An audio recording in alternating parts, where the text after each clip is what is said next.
तो अभी हालात ठीक नहीं है हमारे। हमने मैटर इन्होंने फिर गुजरात के ऊपर जो सर क्रीक बॉर्डर है, रन ऑफ कच्छ के ऊपर इन्होंने फिर जो है इन्फिल्ट्रेशन शुरू किया, claiming that this is their land. Please अब वो आ गए हैं तो यहीं रहेंगे। आधार कार्ड बनवा लेना उनके लिए कोई बड़ा काम नहीं, पूरा रैकेट चलता है उस चीज़ का, उनको सब मिल जाता है, Aadhaar card, ration card, driving licence, voter card, passport सब बन जाता है उनका। इलेक्शन जब अनाउंस हुए तो इलेक्टोरल रोल पब्लिश हुआ, this is the normal procedure.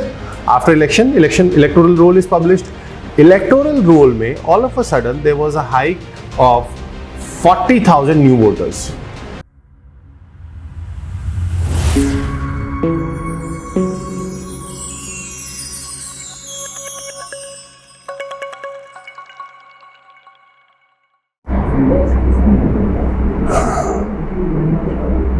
मैंने जीएस 2 थोड़ा सा ट्रिकी था, क्वालिटी वाला थोड़ा सा ट्रिकी था।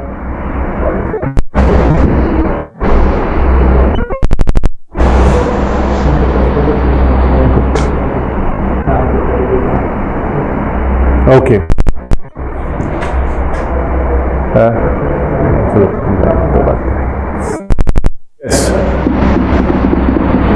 So we were talking about Nehru and foreign policy, and in that हमने देखा कि चाइना, यूएसए और यूएसएसआर के साथ हमारे रिलेशन किस तरीके से बदलते वक्त के साथ बदलते गए। It got changed due course of time, but then you know, as you know that India during the post World War II period was the Cold War period, and if you see the Cold War, the whole world was divided into 2 major blocks: the capitalist and the supporter of democracy in that case was bloc, and another was a communist socialist bloc which was USSR. And this was the time it was one of the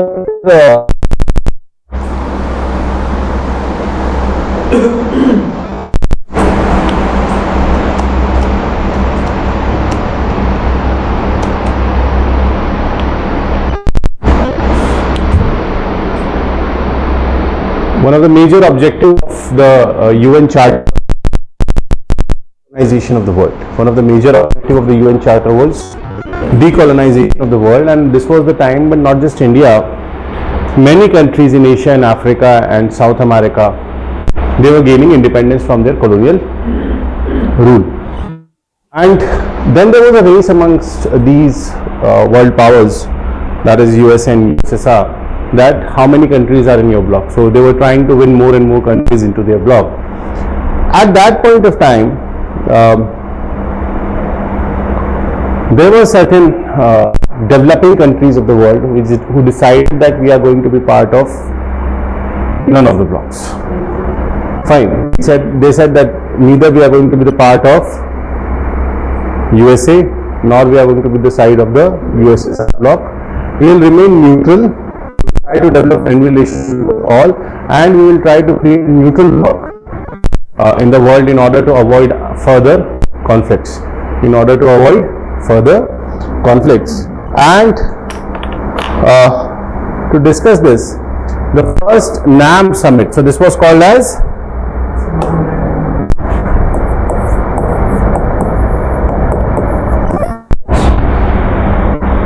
the first this was started, the first NAM summit, that is non-alignment policy. It took place in Yugoslavia, also known as the Belgrade Conference.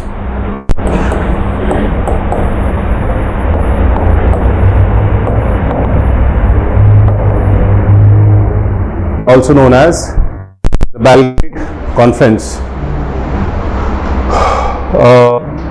There were 5-6 main leaders in this. It was Jamal Abdel Nasser of Egypt,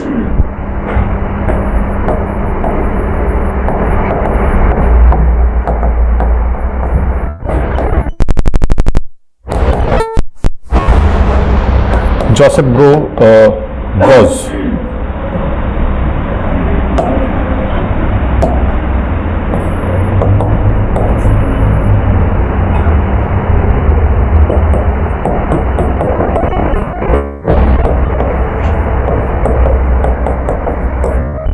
Yugoslavia, then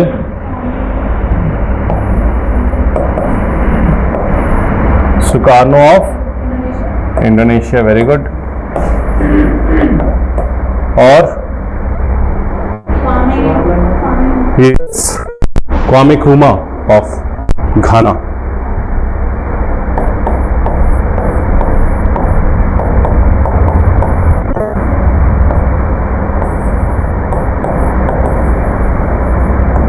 And of course,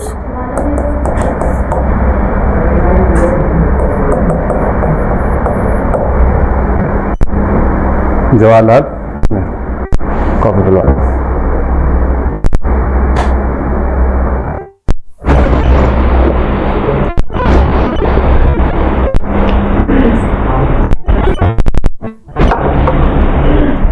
सो ये 5 world leaders जो हैं वो इसको lead करते हैं. This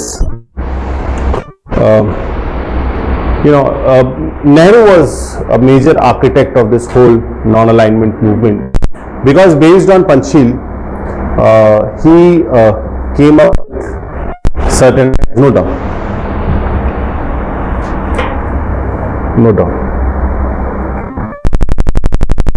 Jawaharlal Nehru was the founding member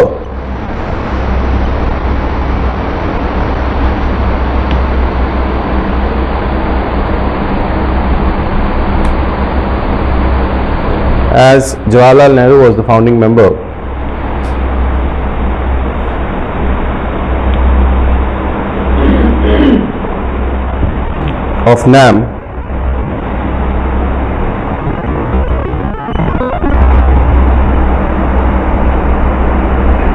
The principles were largely guided by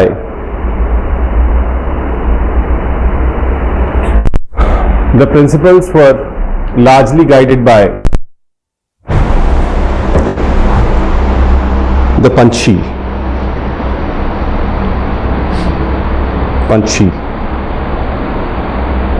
Full stop. NAM has sought to create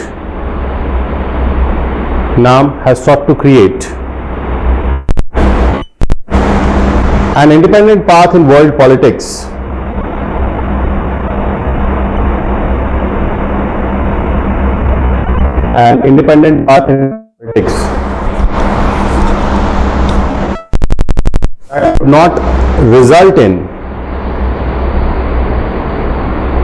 that would not result in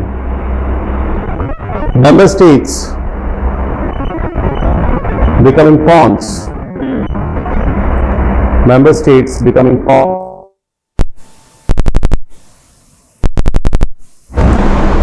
in the struggles between the major powers.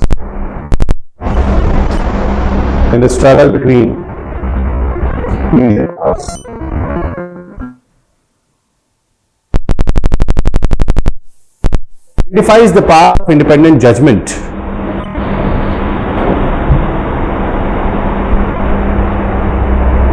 It identifies the path of independent judgment.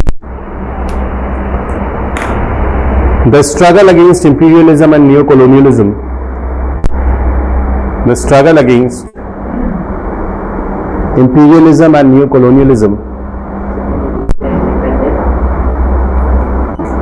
Judgment. The struggle against imperialism and neocolonialism and the use of moderation in relations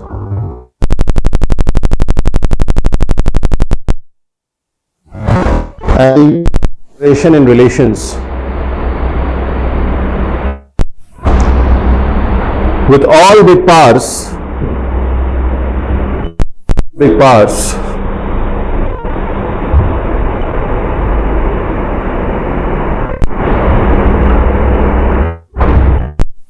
as the three basic elements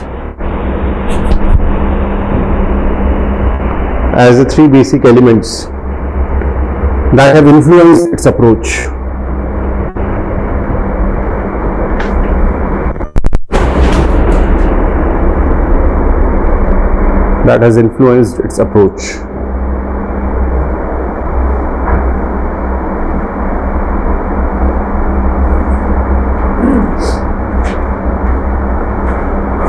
So So अगर cold war period में नाम का हम stand देखें कि what was the stand, I can say that it was against apartheid.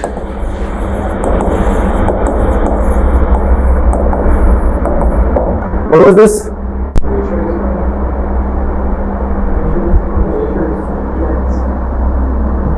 Yes, so that was massively prevalent in African countries, especially those which were colonized by South Africa, those which were in South Africa, especially those which were colonized by the Europeans. So this was where the blacks were treated as the second-grade citizens, and they were denied of certain rights. And this was the major agenda of NAM in that period. And that was held. NAM actually warned against this thing. So this was first thing. Another thing for peaceful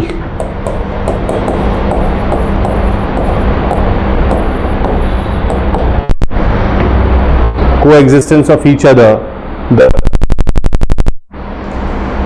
disarm. By this time, you know that the USSR, they were in an arms race. Everyone was developing what? Nuclear warheads. Everyone was developing what? Nuclear warheads, and that was a state.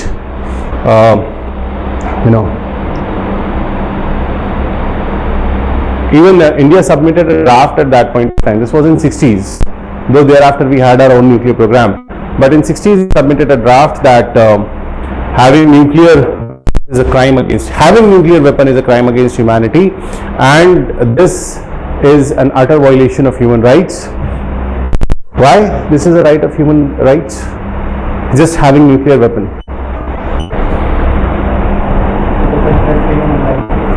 Because it creates a fear. So that sense of a free living, that sense of an independent living, that is somewhere denied when you know that you, for example, you can see Russia and Ukraine right now. So, of course, they are stuck with war. That is one part. But another part is that they are not in a country, they are always living in fear. Why they are living in fear? Because they know that each of them have, if you are part of Soviet Union, if you are part of, you are the part of the weapons, whether you have declared it or not. Even today, Russia's economy's larger part is based on their weapon trade. Fine, so they have. So this is a fear. Fine. So this was there was a big voice in the 60s, especially that this nuclear war race, nuclear arms race should be, it should be prohibited. That they focused in this period was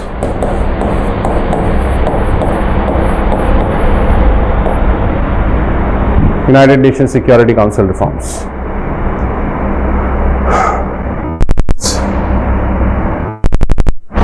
Because nothing, though we know that UNSC, that is United Nations Security Council, is the major body after the General Assembly. But because there were two main blocks, that is Russia and USA, both were having what veto power, because of which Security Council in itself in that period became ineffective. In that period, Security Council became ineffective. Why? If this another side puts a veto. Simple. So they said that we need to have, let's say what we call as UNSC, so that it can become more democratic. So this was their but NAM failed to resolve tensions, regional tensions. So if you see that the tensions in South Asia, it escalated due to regional conflict, be it India, China, be it India, Pakistan, whatsoever, failed. NAM failed in such tensions, though both the countries, all countries were in one way or other the part of that, but being a regional organization, being an international organization, not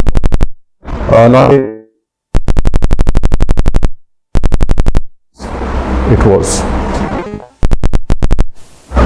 Question will come that is NAM relevant today?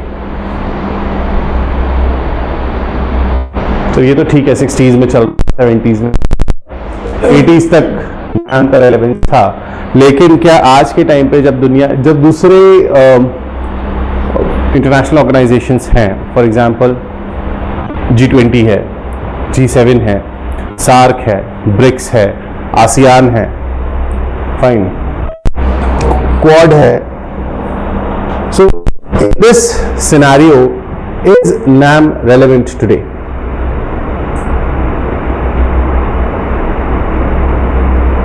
This will be the question in your examination.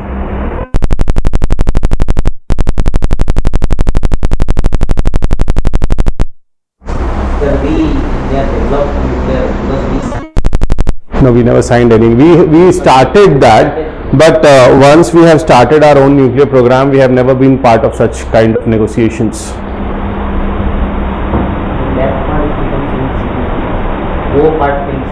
और ठीक है,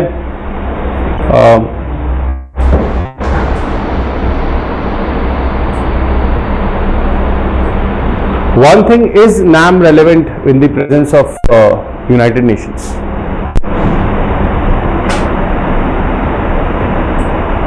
ऐसे आते हैं, is NAM relevant with the presence of United Nations?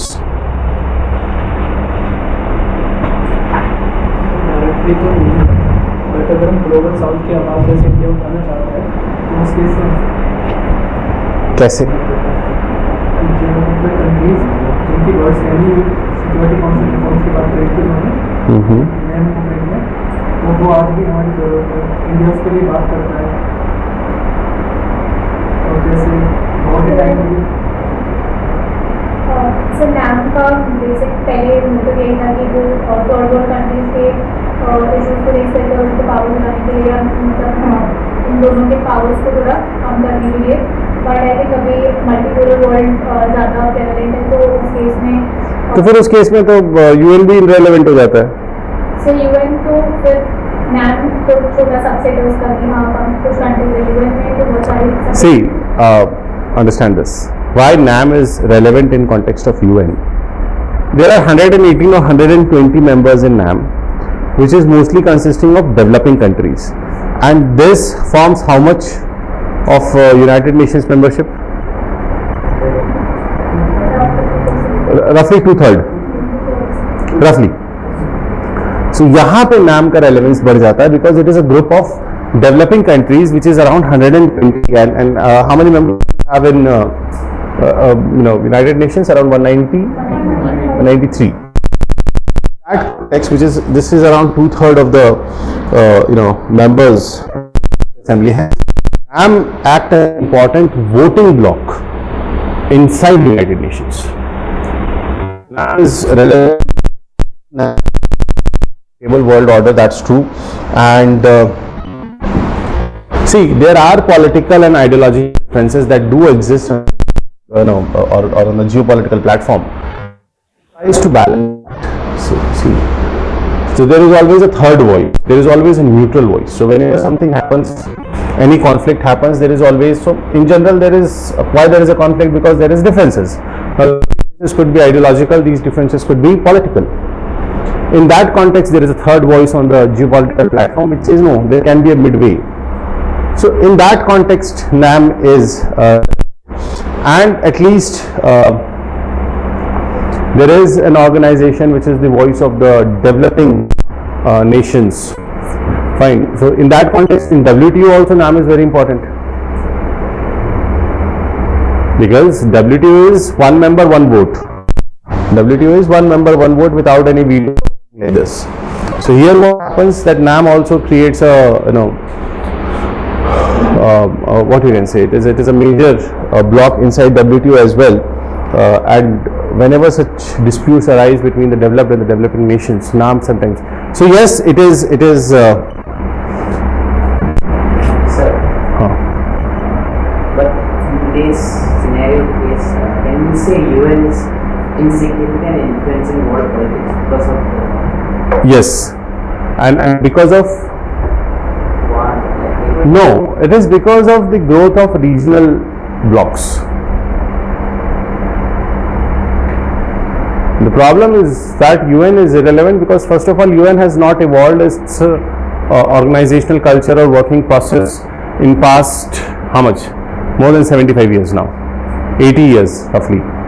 So in past 80 years they have not, 45 में बना था 2079 years they have not changed their working, or their composition. Mostly now UN is what, providing relief. UN is all about dispute settlement में तो कहीं से कहीं तक नहीं है. And for example, Israel right now in past 1.5 years it has showed that they don't even care about United Nations. Fine. So can we say that this might lead to a new formation of, because League of Nations was formed because they formed UN because they were not able to. Can we say UN? In future, a possibility is there. We cannot deny this possibility, but in this whole scenario, let's say there is or you cannot say that there will be of course, UN in itself has expanded to such an extent that not a new organization, but yes, there is going to be a very major overhauling in the functioning of United Nations. But for that also, what is required is a strong international political will. This is also one requirement in that. Secondly, see, the concept of NAM as let's say as a concept, it can never be relevant, because if you see, even today India's foreign policy is guided by NAM. So you say whatever to Nehru today, you may not like him, like people don't like Gandhi, you may not like him, but even today India's foreign policy is guided by Nehru's principle. Like when recently you can say the Russia-Ukraine crisis was there. So whenever there was such a voting, India was amongst the country which abstained from voting. इधर बात कर रहे हैं ना उधर बात कर रहे हैं. Supporting war is never, अगर आप रशिया को सपोर्ट करते हो तो you are supporting war, and if you are supporting Ukraine, then your trade relations with Russia, the cheap oil that crude oil that they are providing us, what will happen to that? Yes. So even today, India's foreign policy, or rather foreign policy of many of the developing, NAM is a platform where you can see India coming as a soft power. India coming as a soft power. India, is providing leadership, especially when the question is about the small platform. So yes, NAM is a thing, and someone was talking about global south. Yes, तो वहाँ पर भी NAM relevant हो जाता है, but उसकी relevancy को, उसका रेलेवेंसी पॉलिसी में ज़्यादा है. तो नाम का रेलेवेंस आज के टाइम पे शायद उतना ना रहे, बट यस, देन ऑल्सो नाम is the guiding principal policy of many such countries. Fine. Whether it is Afro-Asian cooperation, whether it is the ASEAN, so NAM has played a major role in this. Yes. Any question?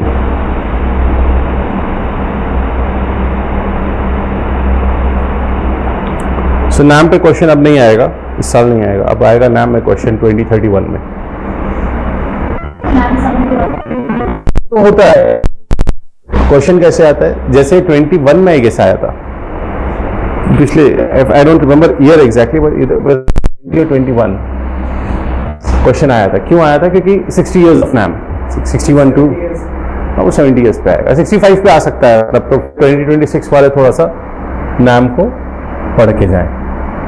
Simple. So this is how we predict, the possibility. Whatever events that happened, let's say you are in 24 and 25. Fine. So whatever events happened in 65, 65. Whatever events that happened in 1924, 25, they are important for your historical, for the preparation. Why this year there was no question? Possibly question will come next year. Civilization. Why? Because now it is 100 years. September 1920, John Marshall announced the discovery of a new civilization, Indus Valley civilization. 100 साल हो गए Indus valley का दुनिया को पता लगे.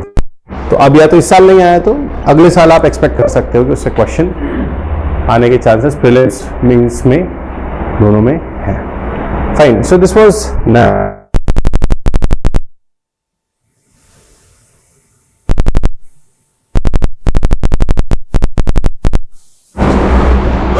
and first and the foremost is the War of 1960.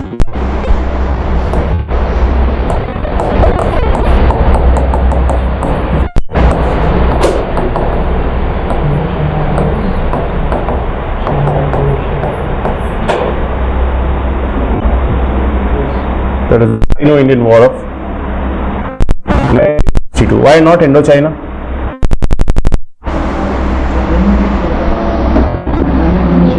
अरे नहीं. What is Indochina?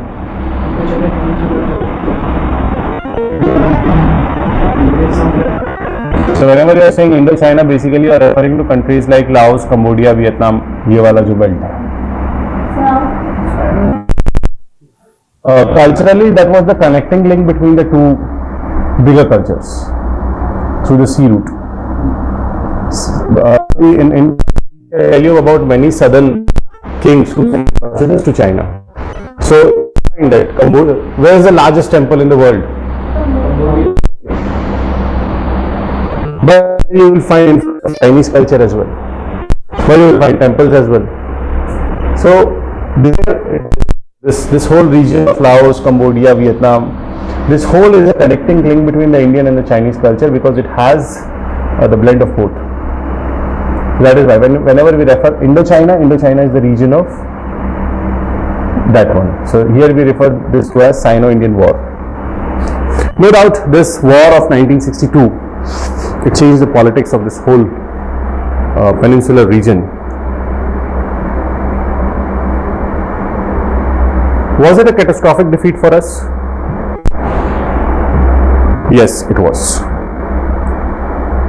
It was a catastrophic defeat for us. And why?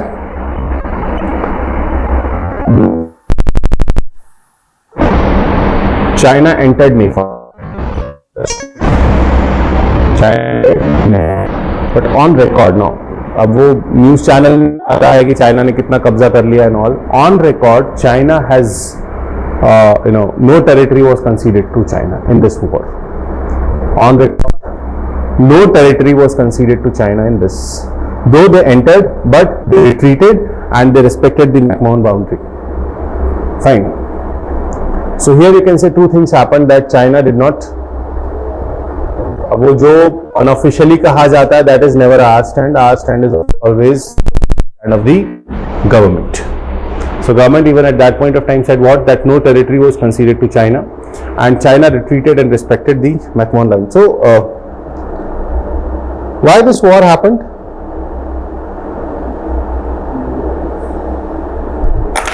Who will tell the story of 1962 war?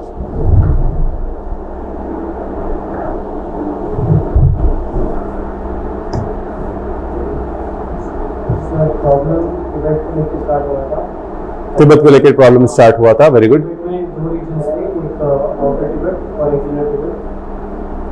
So first China was a protectorate, kind of a protectorate of Tibet.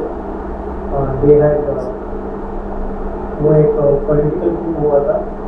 So they placed a pro-Chinese Dalai Lama in Tibet. Okay. So when they tried to attack the outer Tibet as well, the Dalai Lama then fled to India, and India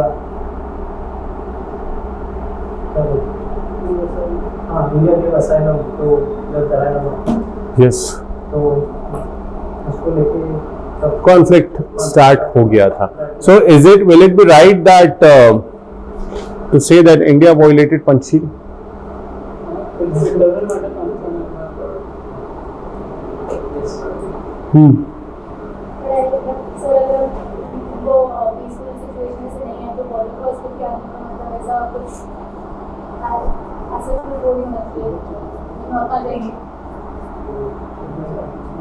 ऐसे तो फिर मतलब दुनिया का balance बिगड़ जाएगा अगर यही होता रहेगा. जैसे आज के टाइम पे आप देखिए, यूरोप में जब मिडिल ईस्ट और यहाँ पे जहाँ वॉर क्राइसिस है, वहाँ के रेफ्यूजीज के लिए अपना बॉर्डर्स ओपन कर दिया, वहाँ के इंटरनली जो लोग हैं उनके अंदर एक, लेकिन कंट्रीज की बाउंड्रीज क्यों बनी है? तो एक चीज तो ये भी हो सकती है ना, this can be seen as a way to for ethnic cleansing as well, that you start, either you will get killed or you go away from this country. But is there like yes, हमने ये बहुत बार किया है कि हमने internal conflicts में interfere किया है, लेकिन क्या ये सही है? और या हम इसमें सिलेक्टिव हैं, ये भी एक चीज है. We don't give an eye when there is crisis in Syria or Lebanon or Palestine. But when there is a problem in Pakistan, Afghanistan, China, in this case, we are ready for everything. Bangladesh, we are starting missions. Same goes with Sri Lanka as well. So we are selective in this case. So is this approach right? So, diplomacy problem is there are no permanent allies currently on the elections. Yes. Neighbors हैं तो easy है, लेकिन वो तो फिर आप जैसे आज के टाइम पे हमने अभी बांग्लादेश में किया हुआ है. Which one? We have given to the asylum to the Sheikh. अब एग्जिस्टिंग गवर्नमेंट या एग्जिस्टिंग जो इंटरिम वहाँ पे एडमिनिस्ट्रेशन है, they are always now they have started an anti-India propaganda in their own. But don't you think that this creates a problem when the question is about neighbors? We need peaceful neighbors. Everyone needs peaceful neighbors. Even at your home, you need peaceful neighbors.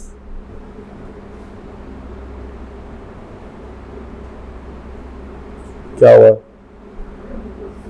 है? neighbors लड़ाई झगड़े वाले. तुम बाहर से ही तो समझा सकते हो ना, कि अंदर जाके बोलोगे.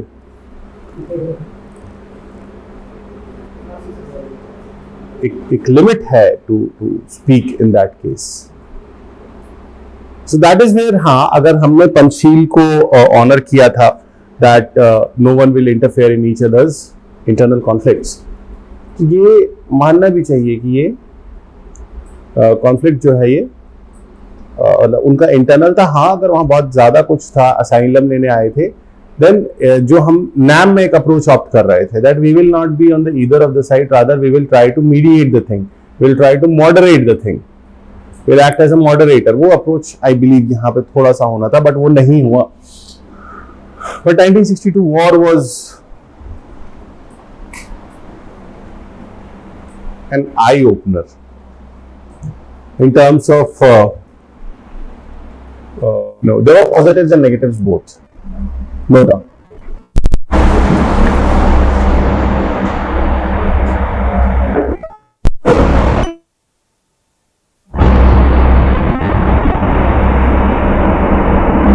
The India-China War of 1962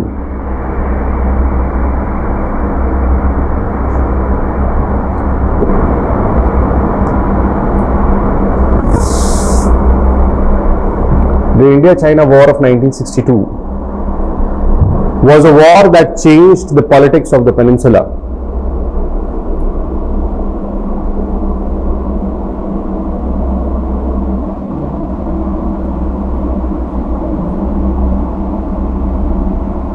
Politics of the peninsula. The war had its own share of good and bad outcomes.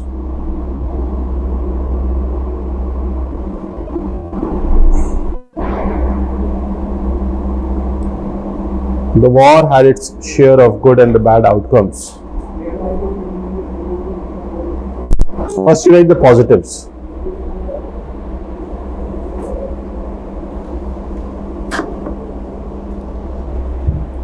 Number one,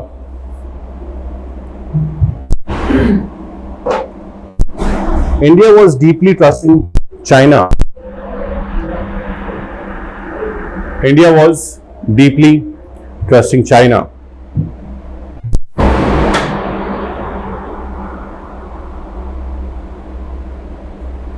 But the war was an eye-opener.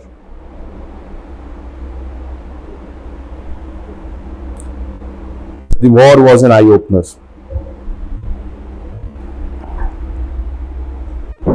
Second, the war led the government to take measures. War led the government to take measures to establish a balance of power. To establish a balance of power in South Asia.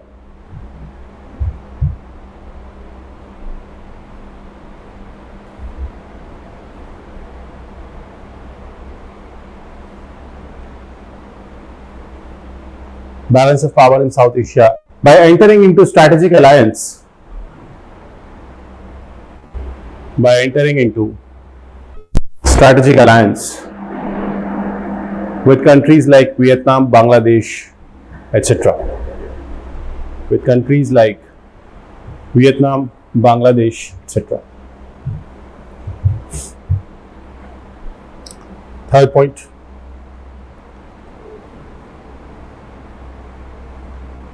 India realized that it had to invest.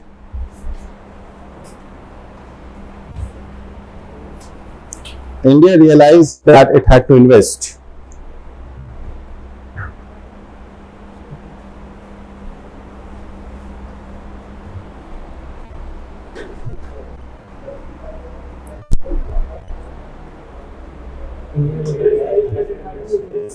Invest in military research.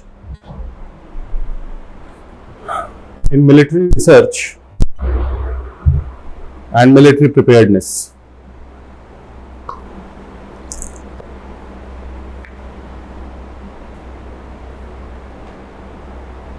Military research and military preparedness. Next point. The political scene changed in India after the war. The political scene changed in India after the war.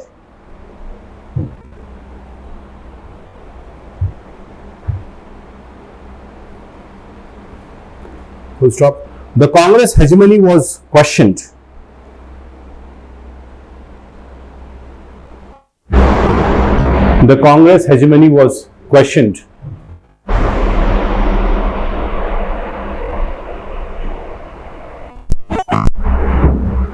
And different parties started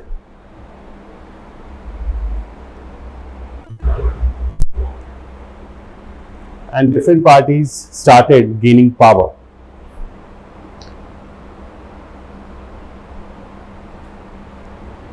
Different parties started gaining power, which in itself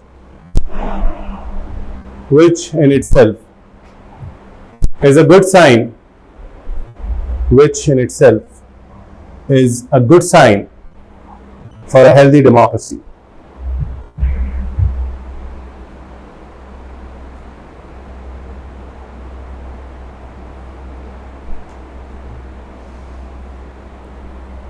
Negatives.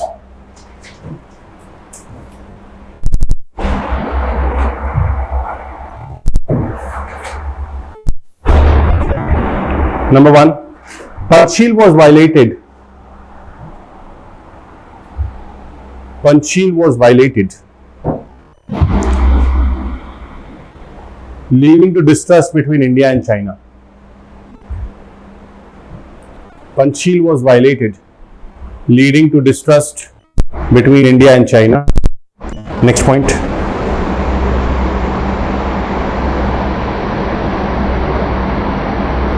After the war,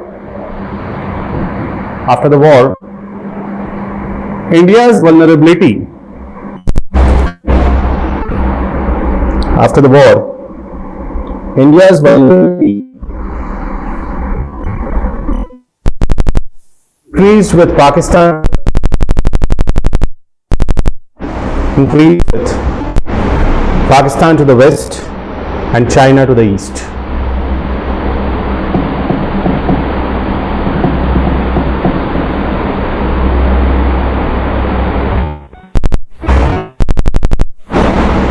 Now point agree with, because now it has done, but yes, for the next 40 years. since the war, road connectivity with states. Since the war, connectivity with the northeast states has never been improved. Has never been improved.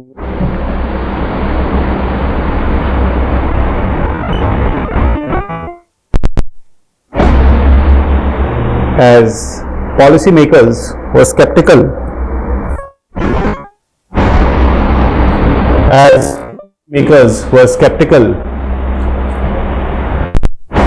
of China's entry to the mainland.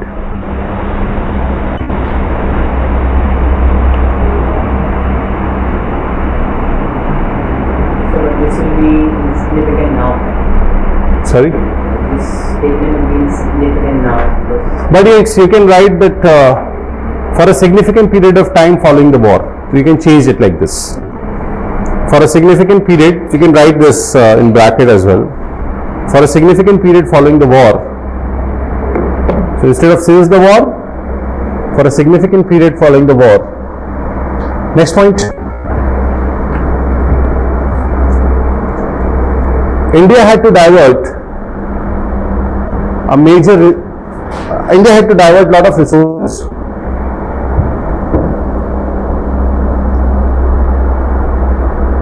India had to divert a lot of resources towards military strengthening.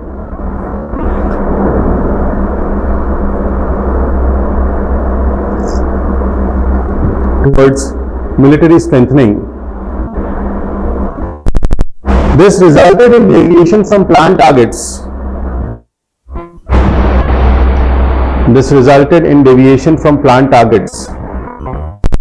Thereby slowing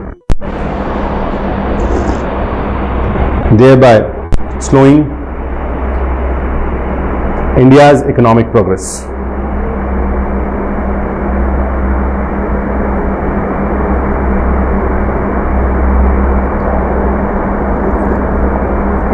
Change the paragraph.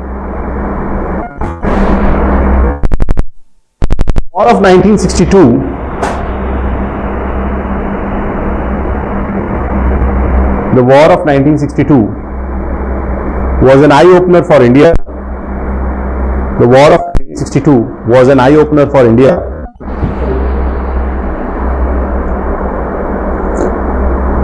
And it made it realize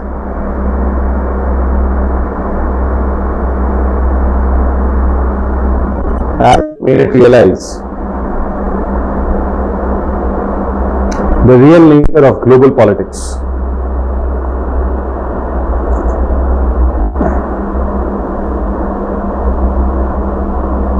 The nature of global politics. However, despite of the setback,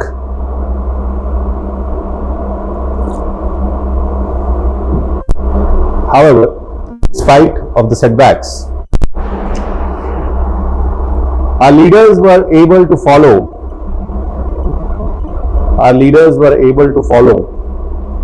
an independent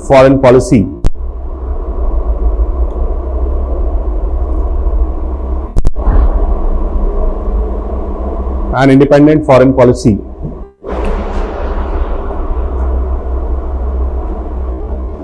and uphold the principles of sovereignty integrity and respect for all.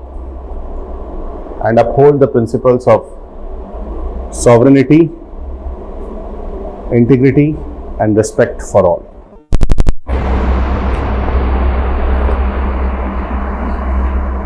This is how you have to write an answer. So when the answer is like critically analyze or something like this, always start with this. Always start with positive note. With what we did, we brought the negative notes in between, and then but we ended on an optimistic note.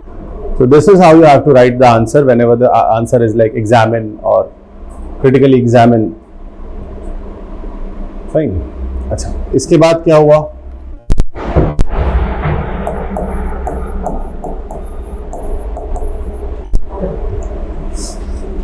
1965 war with Pakistani क्यों?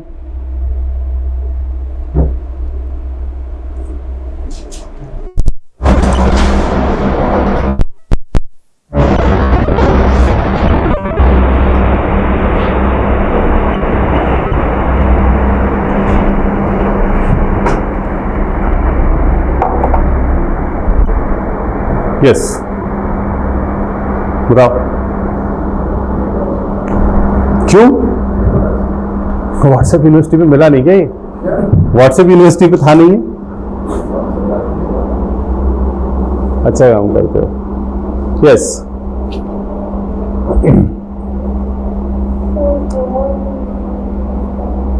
है नहीं पता। ये पाकिस्तान में सदन क्यों लड़ ली ये नहीं पता। ये कश्मीर को लेके नहीं था। वो तो देखो, India has a policy of non aggression. हम कभी किसी के ऊपर पहला हमला नहीं करते, ये हमारी पॉलिसी है।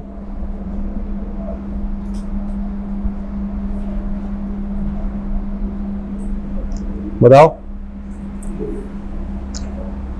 कहानी जाती है वापस 1947 में। 1947 में when the partition of India, British India was done, so it was not just the partition of land, but it was also the partition of rivers. And the major question was about the 5 rivers of the 6 rivers in Punjab and northern region, that is Indus, Chenab, Salaj, Ravi and Beas. Beas का नहीं, because Beas India में ही मर्ज हो जाती है। तो 5 नदियां थी,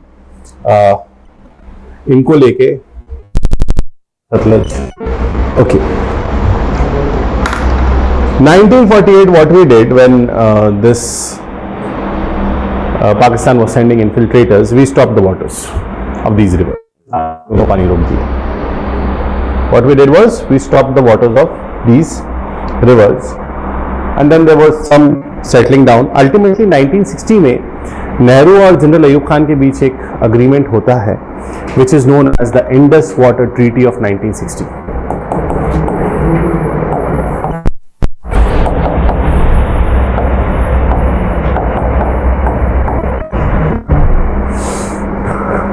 Indus water treaty, ये सुना है? क्या है ये बताओ।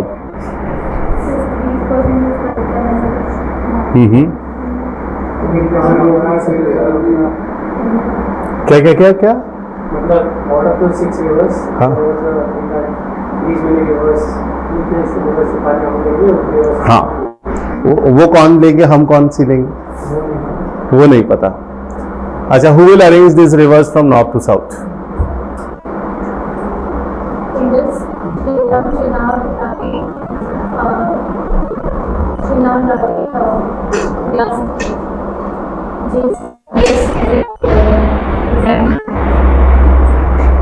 सही है, पक्का। यस, सो इसमें तय ये हुआ कि जो ऊपर की 3 है, ऊपर की 3 कौन सी हुई? इंडस, झेलम, चेनाब। इसका पानी कौन यूज करेगा?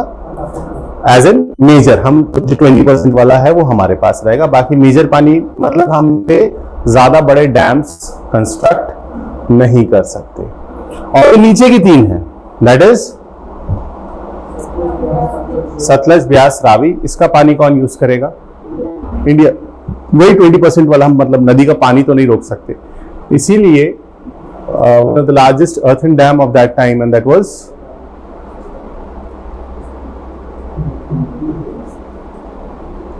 सतलज नदी पे कौन सा डैम है? भाखरा नंगल डैम। so, वो इस तरफ बना है और वो ऐसा है ना कि गलती से भी बाई चांस किसी दिन उसमें थोड़ा सा भी लीकेज हो गया, आधा पाकिस्तान बह जाएगा। फाइन, अब हमारे यहाँ जो होगा वो होगा। सो अच्छा, अब ये एक ट्रीटी हो गई।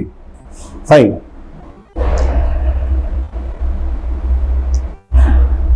इनका दिल नहीं भरा। किसका? पाकिस्तान का। बोला और कुछ डिस्प्यूट करते हैं, तो इन्होंने डिस्प्यूट किया सर क्रीक के ऊपर। सर क्रीक कहाँ का बॉर्डर है? Rann of Kutch. Fine, so India ने बोला देखो अभी हालात ठीक नहीं है हमारे, हमने मैटर, इन्होंने फिर गुजरात के ऊपर जो सर क्रीक बॉर्डर है, रन ऑफ कच्छ के ऊपर इन्होंने फिर जो है इन्फिल्ट्रेशन शुरू किया, claiming that this is their land. आ गया वापस।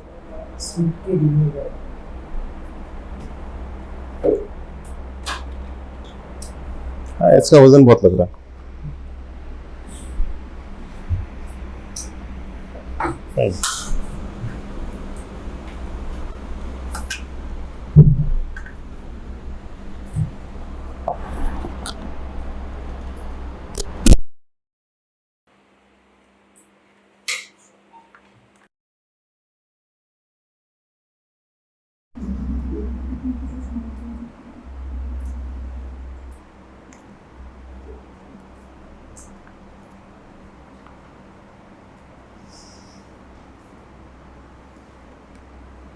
Okay,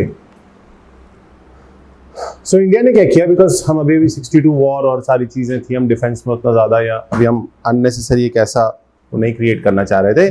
what India did, again India referred this to UN. India ने क्या किया, इसको यूएन को रेफर कर दिया। एंड पाकिस्तान थॉट, वो है ना कभी कभी कुछ लोग खामोशी को कमज़ोरी समझ लेते हैं, वो पाकिस्तान ने भी वही किया कि उसको लगा दैट ये कुछ बोल नहीं रहे हैं तो ये they are week.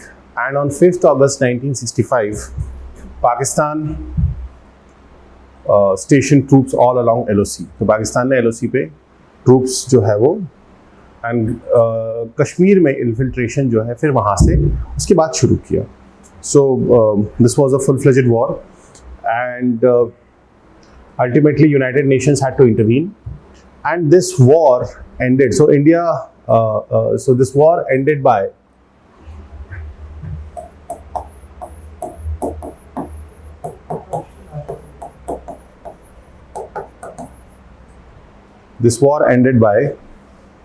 Tashkent Declaration between, 1964 Nehru died.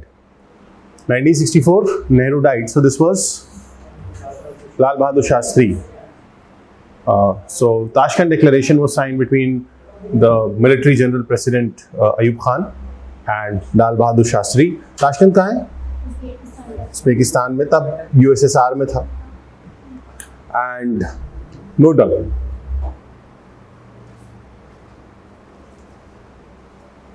according to the declaration,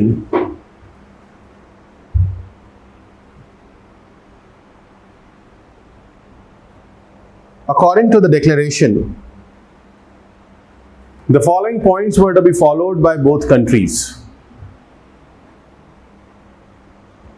According to declaration, the following points were to be followed by both countries. Number 1, India and Pakistan would both fall back. India and Pakistan would both fall back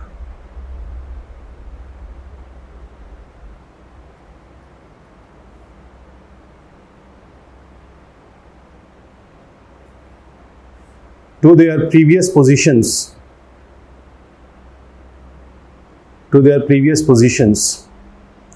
held prior to 5th August 1965. Held prior to 5th August 1965. Second, neither would interfere in the internal affairs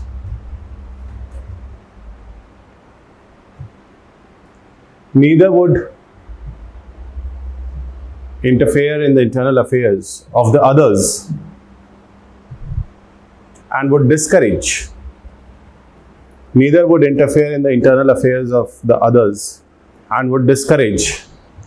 toxic propaganda against each other.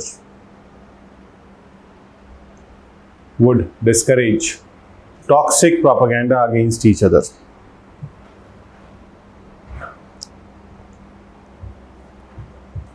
Next,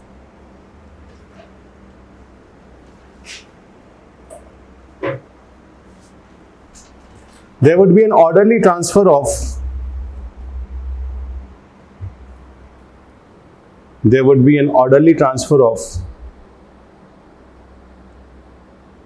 prisoners of war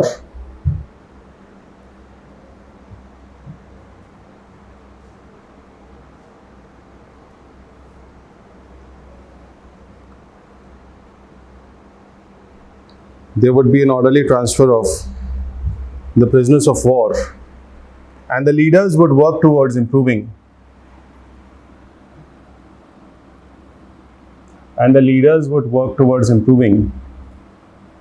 bilateral relations.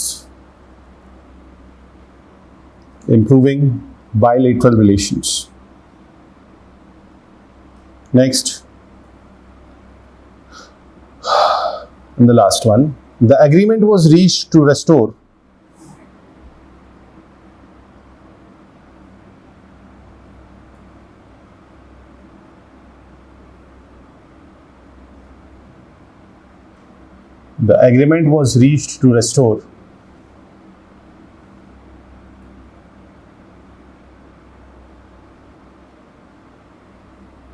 trade and economic relations as before.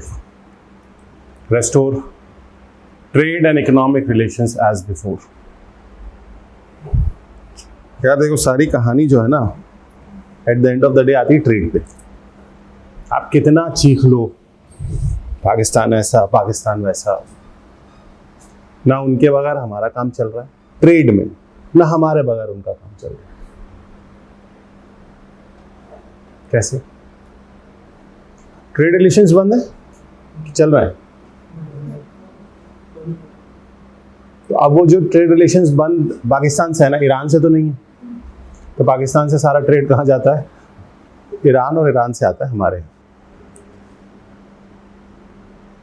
That सेंधा नमक वो India में होता ही नहीं, वो सिर्फ पाकिस्तान से आता है। वो आलू टमाटर हमारे खाते हैं, सिंपल सी चीज है। चावल बासमती आज भी उस तरफ ज्यादा अच्छा होता है। The rice that is on that side it's better. So वो ट्रेड हमेशा से चलता रहा है। मतलब अगर आप नॉर्मल जब ट्रेड रहता है, नॉर्मल मतलब विदाउट एनी पॉलिटिकल इंटरफेरेंस, जब ट्रेड चल रहा होता है, आप ये मान के चले कि सिर्फ वाघा बॉर्डर पे, तो ऐसे मल्टीपल ट्रेड बॉर्डर्स है, वाघा बॉर्डर पे रोज के 1500 से 3000 ट्रक का आना जाना होता है। This is the volume of trade. I'm just talking about one. Leave what is coming from their ports, what is coming from Gujranwala or other such borders. So trade हमेशा से ही at the center रहा है, क्योंकि भाई geographically तो dependent थे ना, geographically तो dependent थे, कभी ना कभी तो थे। So और पहले के टाइम पे ये फ्री फ्लो आयोडाइज्ड नमक का जो कंसेप्ट है ना,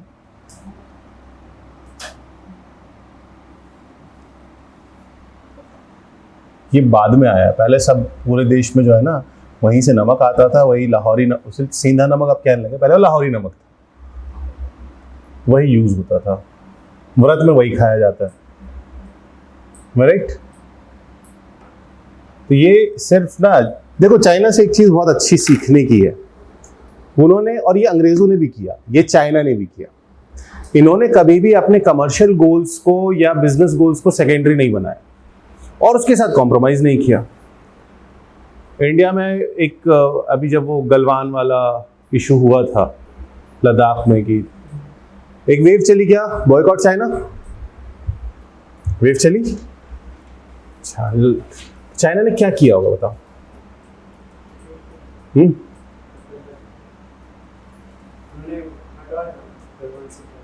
वो तो ठीक है, वो तो एक डिप्लोमेटिक इकोनॉमिकली ट्रेड में क्या करा फिर?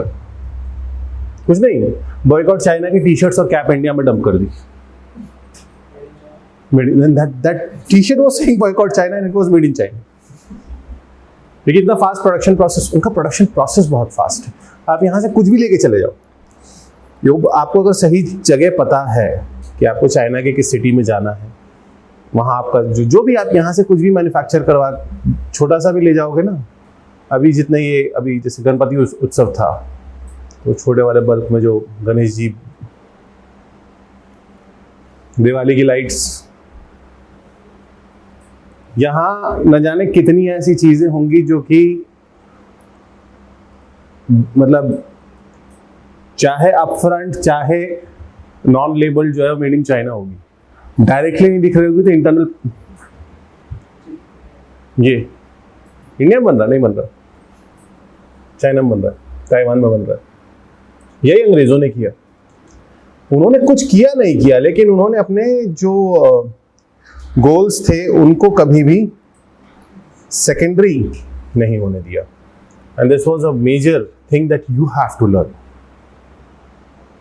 आप अपने गोल्स को कभी सेकेंडरी हो, आपका गोल क्या है व्हेन यू केम हियर? सोना? तो शक्ल से तो लग रहा है नींद आ रही है यार। रात को मैं भी नहीं सोया। वो तो लकीली है, वो I used have to wake up early because of my son school. कितने बजे सोए? क्यों भाई?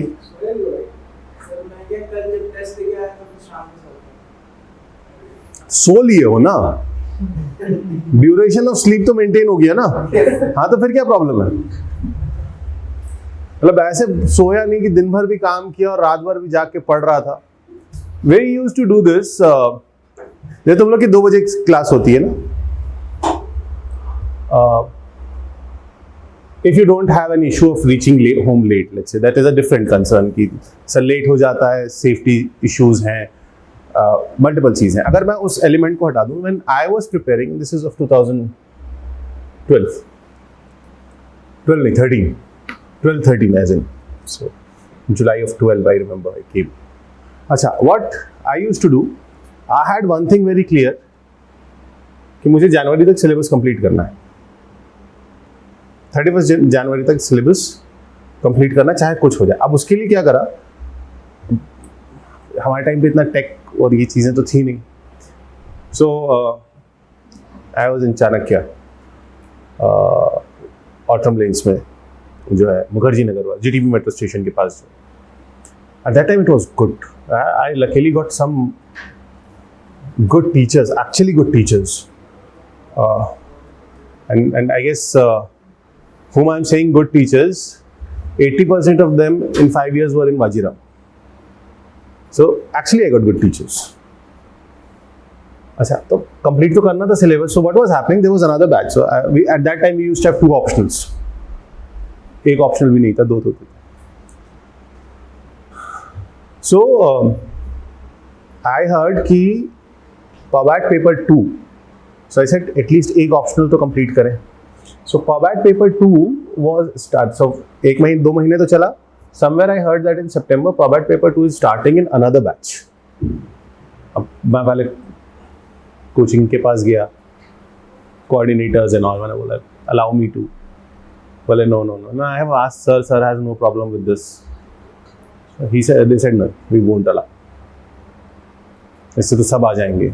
अब बात वैलिड भी थी खैर, लेकिन जिद ये भी थी कि कोर्स भी कंप्लीट करना है। तो वहाँ एक गेटकीपर हुआ करता था, जैसे ये है ना, तो ये आई डोंट नो तुम लोग के आई कार्ड चेक होते नहीं होते हैं। अच्छा, वहाँ पे क्योंकि तब बल्क होता था तो आई कार्ड चेक होते थे। So they will check what is your batch and then only you will be allowed to enter. मैंने उस गेटकीपर को सेट कर लिया। मैंने देख, मैं सबसे आखिर में आऊँगा, सब चले जाएंगे तब आऊँगा। So it was like 8 AM was the class time. I said I'll come at 10. Fine, 8:10 पे मैं जाता था। वो भाई साहब जो है गायब हो जाता था। मैं चुपचाप जाके पीछे बैठ जाता था। And I start, so my first class was from 8 to 10:30. Fine, then from 10:30 to 12:30 there was a break. 10:30 to 12 there was a break. Then another class was there from 12 to 2:30. Then there were 2 classes. So सुबह 8 बजे से कहानी शुरू होती थी, रात 8 बजे खत्म होती थी। और ये वाला रेगुलर बैच था जो तुम लोगों का टाइमिंग है, 2 to 4:30 and then 5 to 7:30. This was the regular time. तो वी हैड लाइक आपका आधे घंटे का और 1 घंटे का गैप होता था, तो जो 7:30 है वो 8 o'clock खत्म होता था.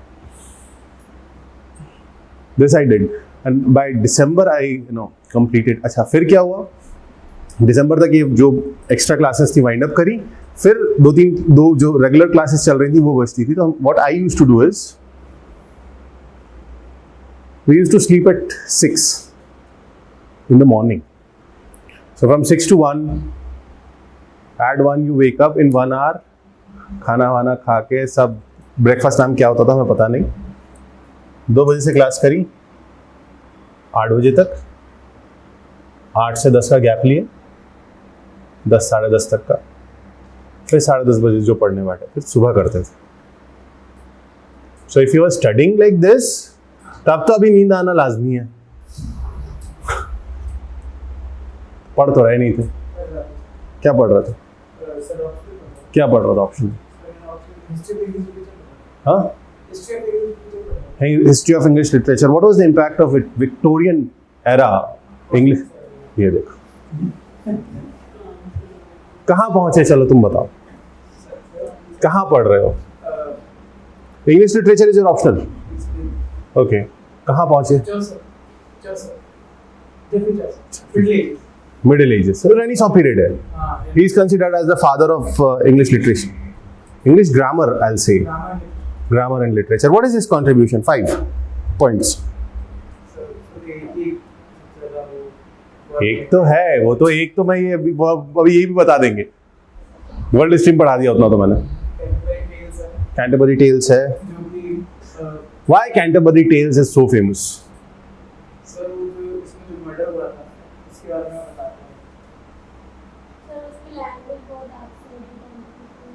विक्टोरियन इंग्लिश सारी ऐसी है.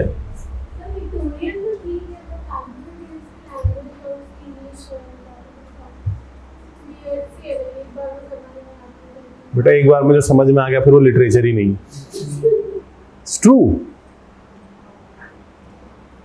इसीलिए आई ऑलवेज इंसिस्ट कि read good books, whether you are from literature और not, doesn't matter. If you are from literature, great. You have an added advantage that you have a good command over language. This is what I believe. But if you're not, then also read good books. जितनी किताबें पढ़ोगे और जितना literature से encounter होगे ना, उतना सीखने को मिलेगा, उतना इवॉल्व होने को मिलेगा. फिर ऐसे के क्वेश्चन लगेंगे कि ऐसे ही है. ऐसे क्वेश्चन को देख के परेशान होते हो सर यार, क्योंकि इन्होंने पिछले 5-6 सालों से जो है ट्रेंड बदल रखा है. पहले बिल्कुल स्ट्रेट फॉरवर्ड आता था, अब वैसा वो निबंध नहीं आता. कक्षा 6 निबंध वाला को थोड़ा सा बढ़ा चढ़ा के लिख दो तो हो जाएगा, वो वाले सीन गए. Now you have to decode it, and that you can decode only by reading good books. So start. I'm again and again insisting, start reading good books. Start reading books, which is and give not more than half an hour daily. I know you have a very packed schedule. So basically जो travel कर रहे हैं, commute कर रहे हैं 2 घंटा, 1.5 घंटा, 1 घंटा, that is the good time to read. Very good time to read.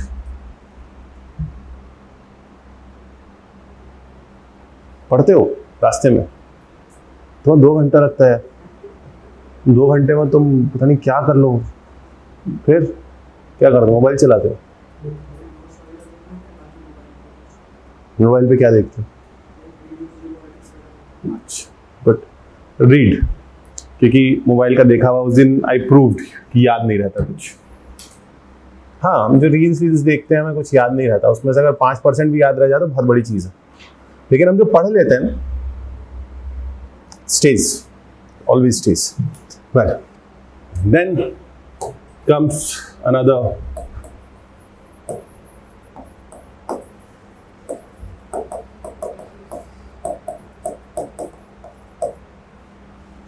Bangladesh crisis and 1971 war.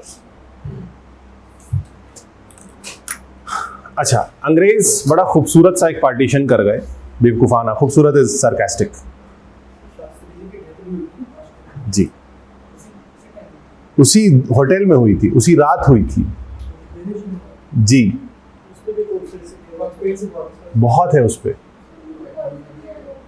Assume यही किया जाता है, लेकिन ऑफ मतलब आप ये सोचो, official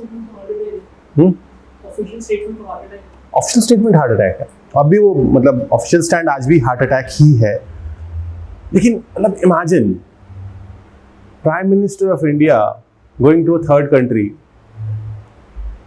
and he dies there. It's not that too after a war, that too after signing such a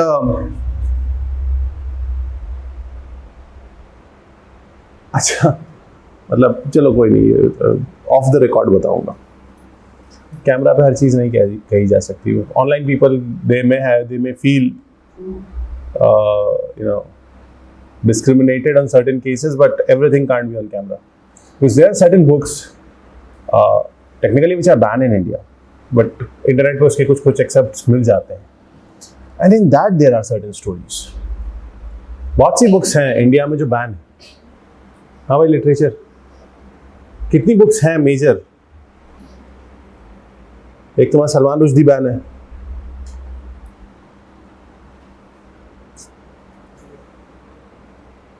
कौन सी उसकी? Satanic versus. एक और बुक है which is band, which was being meant. चलो खैर वो हटा दो. So what happened that partition was done 1947 में, और वो पार्टीशन कितना अजीबोगरीब करके गए कि एक हिस्सा रखा वेस्ट में, एक हिस्सा रखा ईस्ट में. That was called as east Pakistan. अच्छा, ईस्ट पाकिस्तान और वेस्ट पाकिस्तान में 1200 मील का शॉर्टेस्ट डिस्टेंस था. हाँ, मतलब शॉर्टेस्ट डिस्टेंस जो था between them was 1200 miles, which amounts to roughly 2000 kilometers. So if you say from Amritsar to Calcutta and beyond, it's more than 2000 kilometers. Another thing is that the government of Pakistan never paid attention to the other side. That is, East Pakistan के ऊपर उनका कोई ऐसा खास focus नहीं था. And what they did, they started imposing Urdu on them. Though their language was Bangla, but what was done? खैर, पाकिस्तान में इलेक्शंस होते हैं 1970 में. 1970 there were elections in Pakistan. Yes. Sheikh हसीना's father, Sheikh Mujibur Rahman. तो ये पूरे पाकिस्तान में हुए, ईस्ट पाकिस्तान, वेस्ट पाकिस्तान में हुए. And there were 300 seats of National Assembly in Pakistan in total, out of which Sheikh Mujibur Rahman won 160 seats. He got majority. 300 में से 160 मिल गया. He got majority. But Bhutto and Yahya Khan, Zulfikar Ali Bhutto, who was son of Shahnawaz Bhutto, Diwan of Junagadh, और general Yahya Khan ने मिलके मुजीबुर रहमान को गायब करवा दिया. कि then 25th March 1971, 25th March important date है.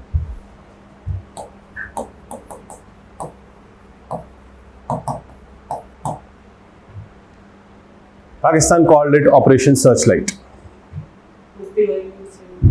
अभी तो आएंगे वो, अभी आए नहीं.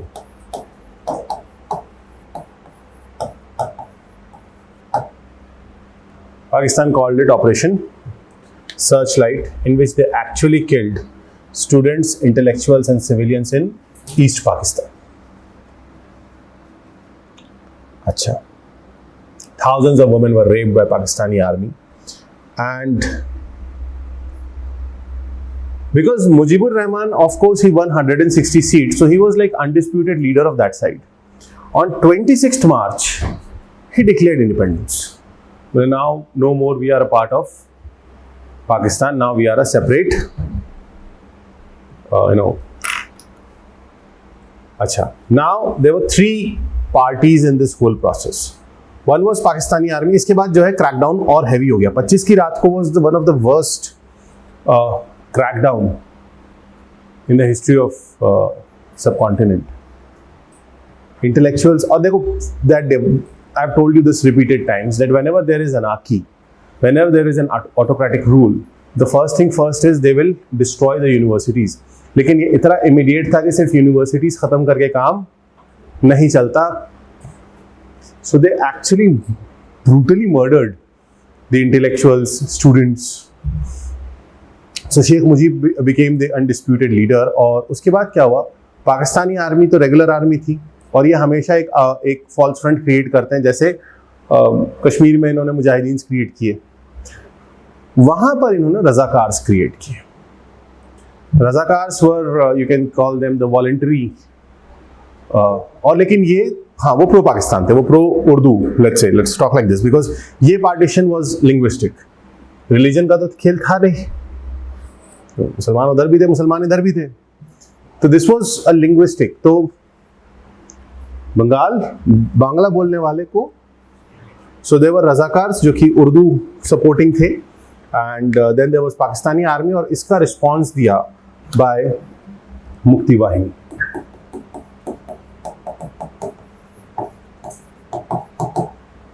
बाय मुक्ति वाहिनी।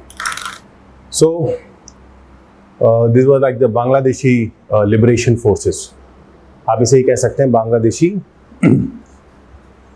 हमारा क्या टेंशन था, हमारा टेंशन ये हुआ कि जैसे ही पाकिस्तानी आर्मी ने जुल्म शुरू किया, जैसे ही उन्होंने they started raping and all worst possible things they did, so वहां से एक बहुत huge wave of infiltration refugees का होने लगा हमारे यहाँ, खास तौर पे West Bengal and Assam. Fine, Pakistani army के अंदर जितने बांग्ला सोल्जर्स थे, बंगाली सोल्जर्स थे, वो सारे डिफेक्ट करके मुक्ति वाहिनी में या तो वो लीडर्स बन गए या वो उनको ट्रेन करने लगे। Fine, and did India help मुक्ति वाहिनी? यस, वी डिड, और इससे पाकिस्तान को हो रही थी दिक्कत। अच्छा, 3 दिसंबर 1971, 3 दिसंबर 1971, जब 6 महीने का, 9 महीने का करीब टाइम पीरियड जा चुका है, इस दौरान माना जाता है कि 10 लाख से ज़्यादा लोग जो हैं वो असम और बंगाल की बॉर्डर्स क्रॉस करके इंडिया में आ गए। अच्छा, प्रॉब्लम क्या था? प्रॉब्लम ये था कि हमारे पास उस टाइम पे फूड क्राइसिस था। 71-72 ये 2 साल मॉनसून फेल कर गया, खुद के पास फूड क्राइसिस है भाई। वो आप उन्हें कुछ मत दो, आप उन्हें बेसिक ह्यूमन राइट्स मत दो, लेकिन वो खाना तो खाएंगे। रेफ्यूजी है माना, लेकिन वो खाना तो खाएंगे ना। कहाँ से खाएंगे? आप ही का खरीद के खाएंगे, चोरी करके खाएंगे, क्राइम करके खाएंगे, लेकिन मिनिमम और जगह लेंगे। हमारे पास ऑलरेडी जो है हालात बंगाल और इस तरफ जो है वो Bengal is one of the most densely populated regions in the world. Bangladesh and this whole. अच्छा, इधर क्या किया? जिस चीज़ का डर था इंडिया को, पाकिस्तान ने वही किया। दैट हम ईस्टर्न फ्रंट पे कंसंट्रेट कर रहे थे, उन्होंने वेस्टर्न फ्रंट ओपन कर दिया। We were fearing this that, और एक डर ये भी था कि कहीं ऐसा ना हो कि इस चीज़ का फ़ायदा जो है चाइना उठा ले और तीसरा फ्रंट भी ओपन हो जाए। तो एक फ्रंट तो इधर बंगाल में खुला हुआ था। At the same time Pakistan opened the western front, और शुरुआत की उन्होंने 3 दिसंबर 1971 को, when they attacked Indian air force basis, and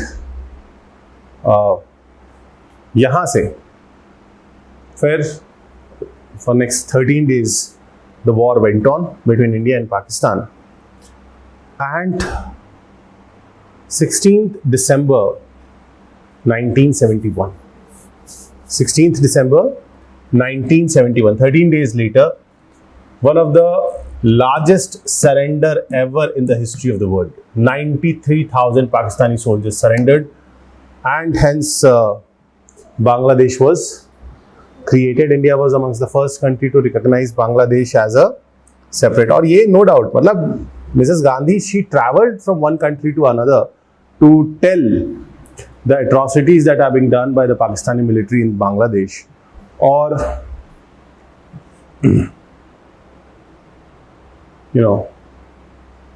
to ensure कि ये जो है हमारा एक्शन ना दिखे था, हमारा ये एक्शन। अच्छा, जब पाकिस्तान बन रहा था ना 47 में, तो मौलाना अबुल कलाम आज़ाद ने एक चीज़ कही थी कि ये जो आप सिस्टम बना के जा रहे हो ये 25 साल भी नहीं टिकेगा। He said this, and in 24 years, 47, 71, 24 years, he said he made a prophecy of 25 years. ये जो आप सिस्टम क्रिएट करके जा रहे हो, this will not even last for 25 years, and this happened. अच्छा, no doubt. Important part.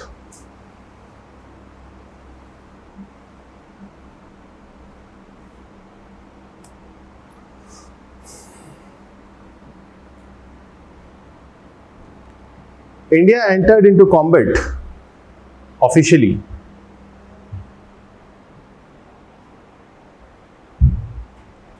entered into combat officially on 3rd December 1971.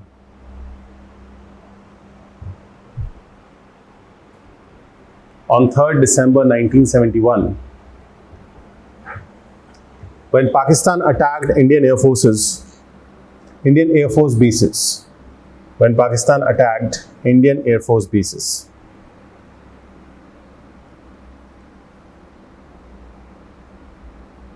First up, Pakistan was unable to defend Dhaka.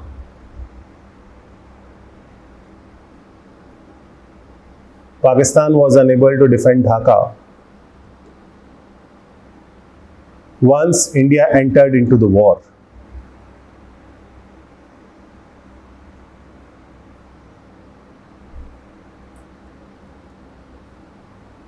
On 16th December 1971,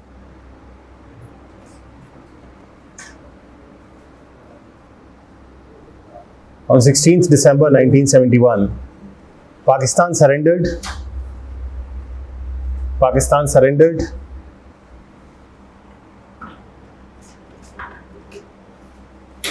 India won the war and Bangladesh became a free country.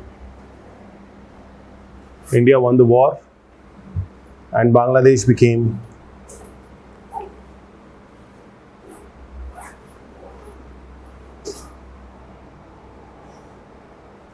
a free country. India played a key part. India played a key part in Bangladesh achieving recognition. In Bangladesh achieving recognition from other countries of the world.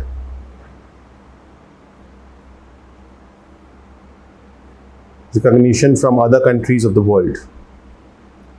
The then Prime Minister, Mrs. Indira Gandhi,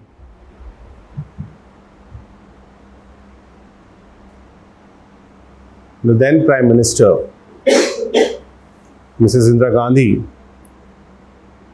had toured several countries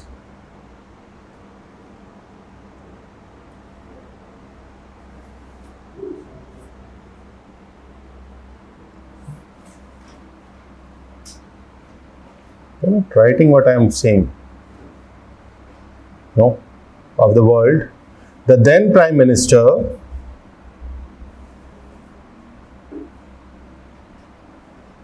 Mrs. Indira Gandhi, had toured several countries to publicize the atrocities,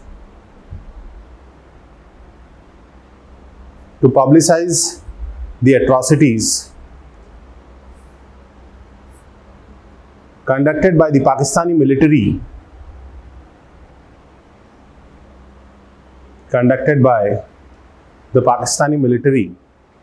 in Bangladesh.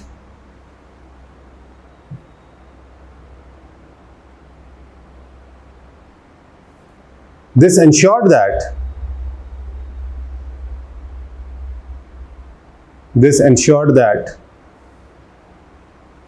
India's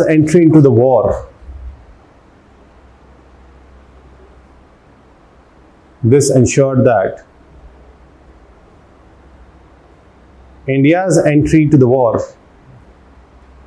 did not cause international rebuke.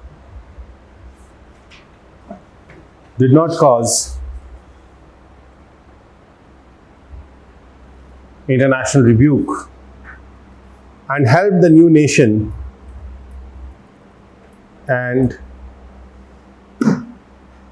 helped the new nation to gain quick recognition.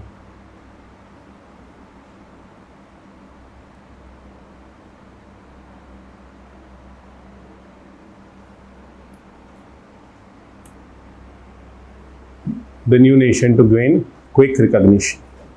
लेकिन इसके बाद एक problem और आई, immediate path. We'll talk about emergency later.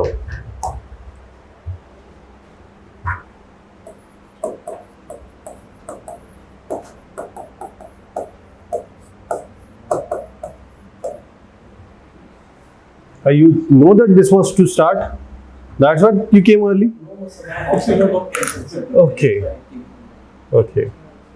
That was a very timely entry. And you are not writing what I am saying.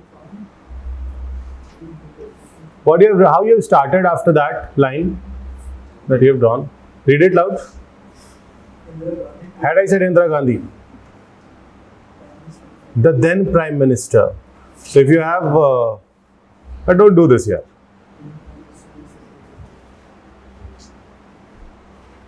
You may like or hate a political leader. You may, that's your choice. But if that political leader holds any official constitutional position, you have to respect that, whether you like it or not. Fine. So Assam Accord and NRC, और ये क्योंकि पिछले कुछ सालों में this has been the issue a lot. क्या है last amendment क्या हुआ था सीए में? सिटीजनशिप अमेंडमेंट एक्ट क्या था लास्ट? हाँ 19 में बताओ. Minorities from Pakistan, Bangladesh, Afghanistan that are persecuted on religious basis. Like in those sects, with this sense, they will be given Indian citizenship if they came into India before 2014. December 2014. So the last Citizenship Amendment Act said that people from 6 religions, Hindu, Jain, Sikh, Parsi, Christian and Buddhist, people from this 6 religions who are coming from 3 countries, that is Bangladesh, Pakistan and Afghanistan, if they have entered India before 31st December 2014, they are eligible to get citizenship. Proven they have given evidences of religious persecution. Provided they have given this for religious persecution. Sir इसमें क्या दिक्कत है? क्यों इसका विरोध क्यों हो रहा था? Muslims were left. So, तू तो मेजॉरिटी में है.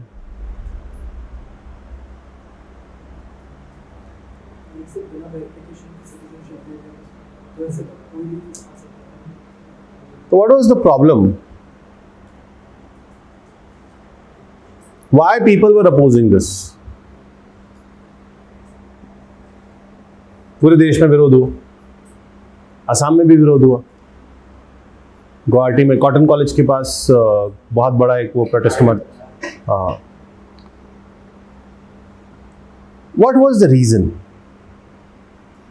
And where this NRC came from? What is this NRC? And how? See, NRC is different, CA is different.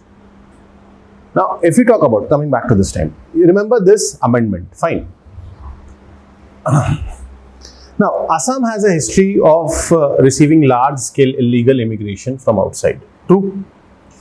Assam, and even whole Northeast has this. क्योंकि वो असम में जगह खत्म हो जाएगी तो फिर वो अरुणाचल में और मेघालय में और इधर उधर जाके इमिग्रेशन जो है वो इलीगल इमिग्रेशन जो है वो होता है. अच्छा, the issue was not of any particular religion, and that we have discussed it multiple times. The issue here is the issue of the Bengali speaking or the Bangla speaking outsiders, be it Hindu, be it Muslim, right? Because luckily we have Pratyush with us and he's from Assam. Their issue is not of Hindu or Muslim. Their issue is what? Whosoever is speaking is Bangla, has come from Bangladesh. This is a general perception which prevails among the people. Acha. Why indigenous people were alarmed because of this? Because वही चीज अब वो आ गए हैं तो यहीं रहेंगे. आधार card बनवा लेना उनके लिए कोई बड़ा काम नहीं, पूरा रैकेट चलता है उस चीज का, उनको सब मिल जाता है. Aadhaar card, ration card, driving licence, voter card, passport सब बन जाता है उनका. पूरा इस चीज का एक रैकेट चल रहा होता है वहां पे. फाइन, नहीं मैं अपनी ऐसी बातों को वेरीफाई करवा देता हूँ. कि आप ये ना बोलो कि सर फिर किसी को कंसर्न हो जाए कुछ. So what happened that indigenous people were feeling alarmed because this scale of illegal immigration was leading to change the demographics of that region. ये जो illegal immigration हो रहा था बहुत ज़्यादा, इसकी वजह से क्या हो रहा था, जो उस रीजन की डेमोग्राफिक्स थी वो चेंज हो रही थी, and people were coming up and taking up opportunities as well. Fine, jobs जो हैं वो उधर जाने लगे. व्हाट हैपेंड दैट 1977 में 75 में इलेक्शंस हुए, नहीं 77 में, 75 में इमरजेंसी लगी, 77 में इलेक्शन हुए. I am forgetting the name of that constituency जहाँ पे ये पूरा प्रॉब्लम शुरू हुआ था. नहीं, इट इज नियर माजुली. बहरहाल जो भी थी, मैं नाम भूल गया उसका. सो व्हाट हैपेंड, 1977 में इलेक्शंस हुए. 1970 that MP of that particular constituency, he expired.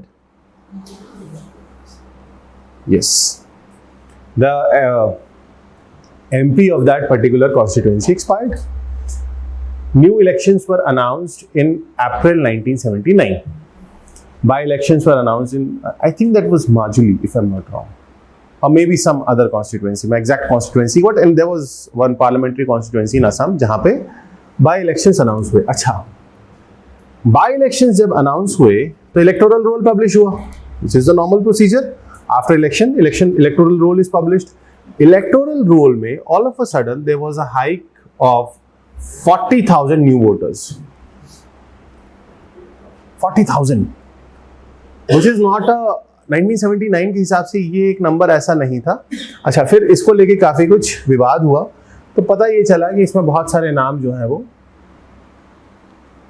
Add कर दिए गए हैं, which is basically of those जो इलीगल इमिग्रेंट्स हैं, ये उनके हैं. इसके बाद क्या होता है, इसके बाद all India Assam all Assam students union, yes,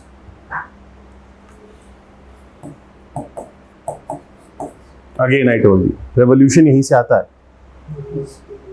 all Assam students union जो है वो एक प्रोटेस्ट स्टार्ट करता है to reconduct the to identify and deport illegal foreigners, predominantly Bangladeshi immigrants.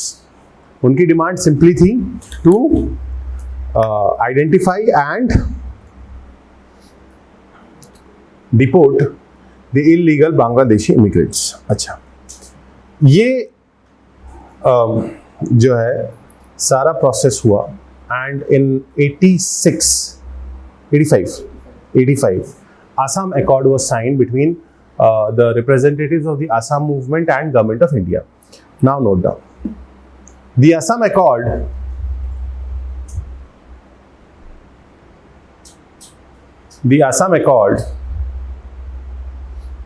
brought an end to the Assam agitation. The Assam Accord brought an end to the Assam agitation.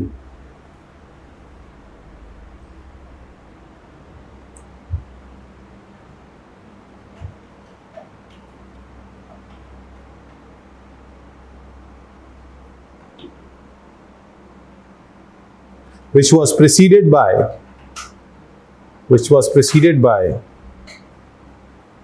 a 6-year agitation,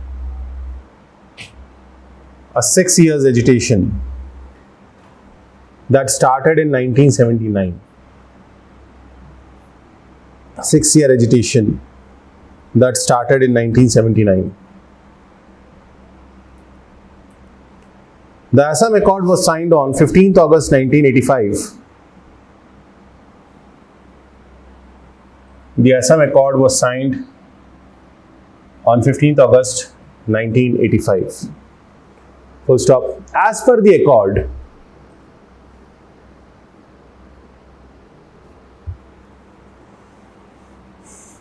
Assam Accord, those Bangladeshis who came between 1966 and 1971, those Bangladeshis who came between 1966 and 1971 will be barred from voting, will be barred from voting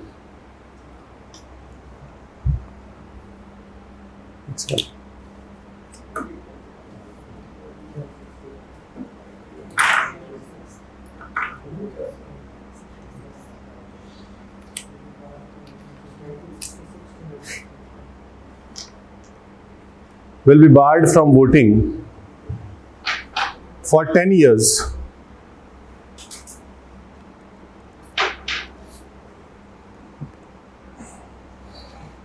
Will be barred from voting for 10 years. Full stop. The accord also mentions that the international borders will be sealed. The accord also mentions that the international borders will be sealed and all persons who crossed over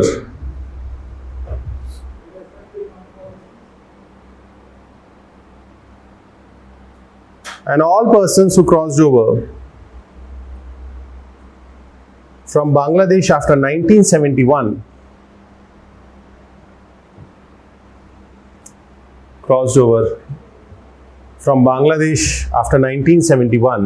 are to be deported.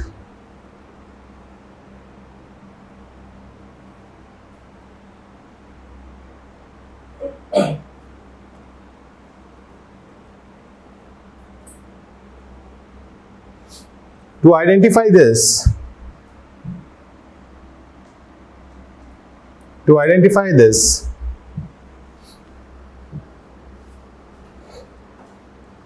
the updated National Register of Citizens,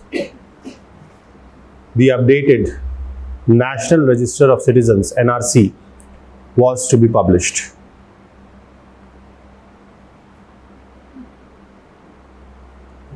So what is NRC? What is this National Register of Citizens?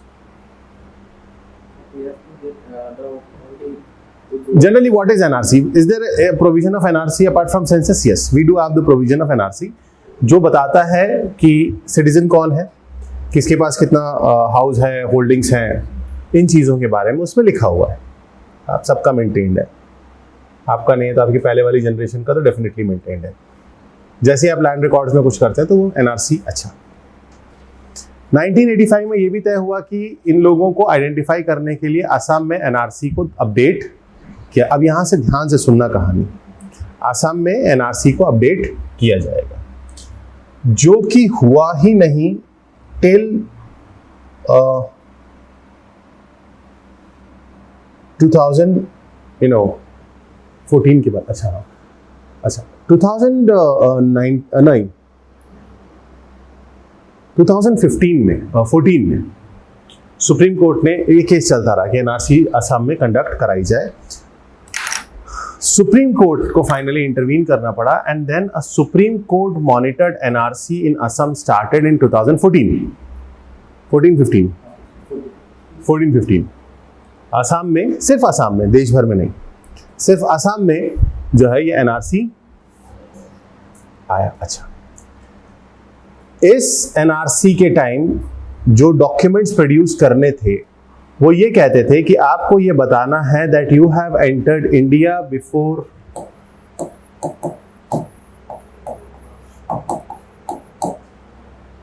A day before operation Searchlight, कि आपको क्या करना है, ये documents produce करने हैं that you entered India before this date.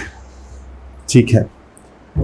अच्छा, the first draft was published in 2018 I'm sorry, and the final, अच्छा पहला ड्राफ्ट जब पब्लिश हुआ तो 40 lakh was the first figure, right? I don't know, 40 lakh people were out of NRC. 40 lakh लोग इस deadline के पहले के डॉक्यूमेंट्स प्रोड्यूस नहीं कर पाए. फिर फर्स्ट ड्राफ्ट के बाद 1 साल का टाइम मिला कि आप इसको अपडेट करें एंड ऑल. अच्छा, 31st August 2019, 31st August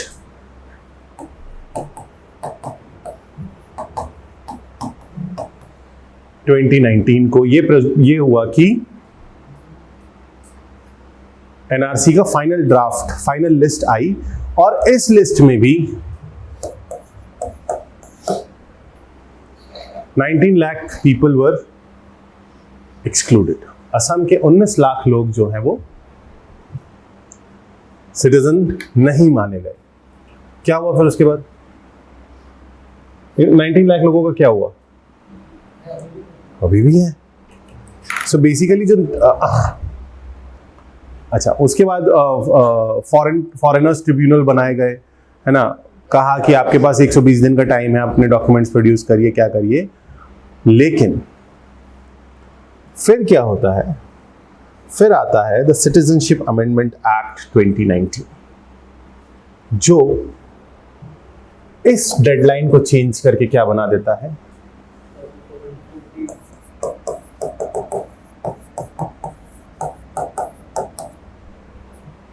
अच्छा, अब एक बात बताओ, अच्छा उसमें ज़्यादा कौन है? जो 19 लाख का एक फिगर है, who are more in that religious wise? Muslim ज़्यादा है कि हिंदू ज़्यादा है? You have any such data? Data तो सर अभी एनआरसी वालों ने इंटरप्रिटेड डेटा ही निकाला है। Well, I also don't have, but what I heard is before, because there was a time lag between 31st August और ये जो CA आया था, ये विंटर सेशन में आया था। उसमें 5 लाख मुस्लिम्स थे, 14 लाख के आसपास हिंदूज थे। This is what I heard. I don't have any. NRC भी बहुत कंट्रोवर्शियल है वहां पे। वो है, no one is able to directly जो एनआरसी का एक्ट है, it is getting say every 1 year एक अवसर में वी हैव टेकन डेपुटेशन, कोई बैठ ही नहीं पा रहा है उस कुर्सी में because of so much of controversies. तो इसमें निकल के आया, this is what I heard. I don't have any official figures, क्योंकि ऑफिशियल फिगर्स प्रॉपर पब्लिश ही नहीं हुए। आई हर्ड कि इसमें हिंदूज ज़्यादा थे, मुसलमान कम थे। मुसलमान कुछ 5 लाख के आसपास थे, हिंदूज 14 लाख के आसपास थे। Whatever, there was only one place जहाँ CA का विरोध was legit, and that was Assam. Why? Because of this change.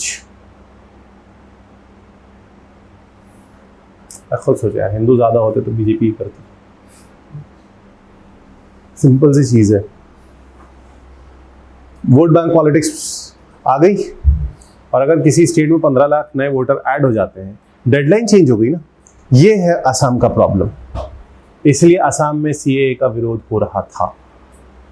अच्छा,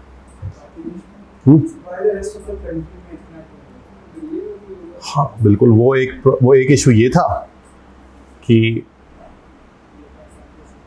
होम मिनिस्टर ने कहा क्रोनोलॉजी समझिए। उन्होंने कहा कि पहले CA आएगा, फिर NRC आएगा पूरे देश में। अब भी वो कहते हैं कि NRC हम पूरे देश में लाएंगे। अगर NRC आएगा तो यार चलो, अगर कोई ये प्रूफ कर पाया, कोई हिंदू है, कोई जैन है, कोई सिख है, कोई पारसी है, कोई बुद्धिस्ट है, व्हाटएवर। डेडलाइन 2014 है, ठीक है। अगर प्रूफ कर दिया कि हमारी होल्डिंग्स है या हम रह रहे हैं, जो भी है, कागज दिखा दिए, कागज को लेके बड़ा मसला था, वो तो बच जाएगा। Now you couple CA with NRC,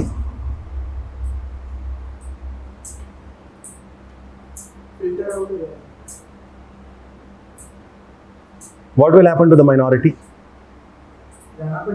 कहाँ, मतलब अगर कहाँ भेजोगे, ये भी तो बताओ ना। चलो, लाइक आई हैव, मतलब my great grandfather got my great grandfather was in bank in British times, so he has that letter. Fine. My great grandfather, so he was a ration shop licensee in the British times. चलो है, कागज दिखा दिया, कि हम 2014 के बाद नहीं आए, हम पहले से रह रहे हैं, है ना, हम तो 47 से पहले से रह रहे हैं. But do you think that this would be, क्योंकि अगर if you couple both, if you couple CA and that is coupled with NRC, what will happen to the second largest majority of this country? Let's not say the minority. Let's call them of course they are we are the second largest majority in this country if you divide in terms of religion. Simple. कागज कहां से दिखाएं? आप कैसे बताओगे कि पहले से रह रहे हो? कहां है?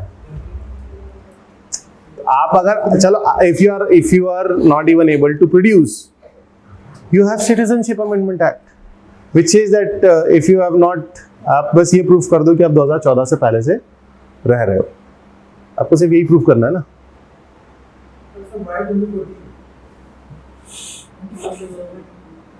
शहंशाह का दिल, बस.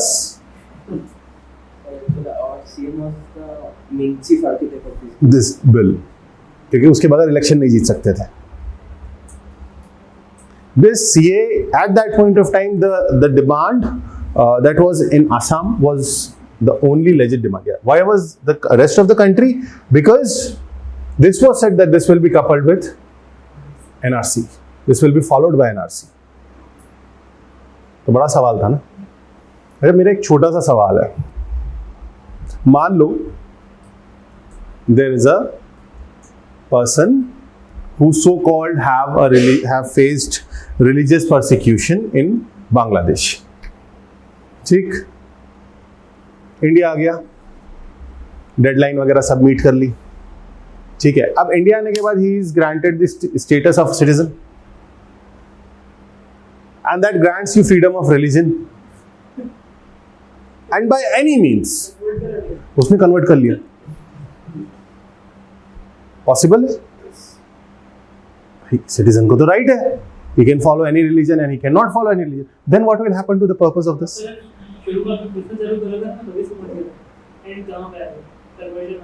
हाँ, मतलब वो तो फ्रीडम ऑफ रिलीजन मिल रहा है ना, मिल रहा है, नहीं मिल रहा है. If he is a citizen of India, whether by any of the 5 means, the 5 means require citizenship in India. So any of the 5 means, if an individual is citizen of India, then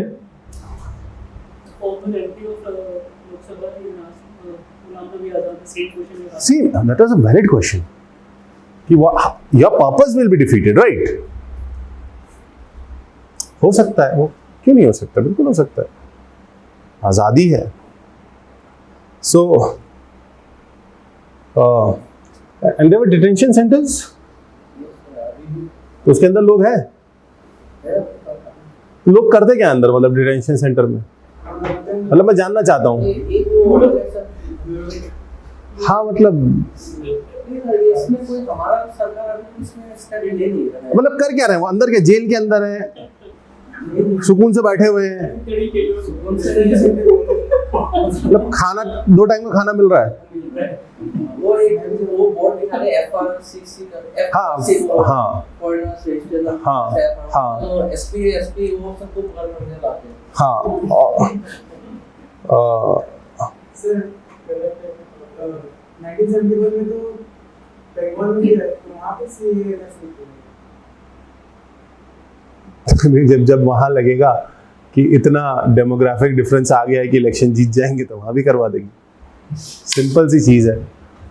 main ये actually शुरू हम लोग का हुआ था ये Congress government से. तो आफ्टर 2000s स्पेशली तो कांग्रेस गवर्नमेंट में इरेस्पेक्टिव ऑफ रिलीजन, हिंदू मुसलमान irrespective of religion, they were actually allowing the Bangladeshi illegal migrants to reside in Assam, क्योंकि उस समय उन लोगों का तुम्हारे यहाँ तो AGP की गवर्नमेंट थी यार. AGP का गवर्नमेंट गिर गया due to secret killings of Assam in 1999. हाँ, सीक्रेट किलिंग्स हुआ था काफी ज्यादा.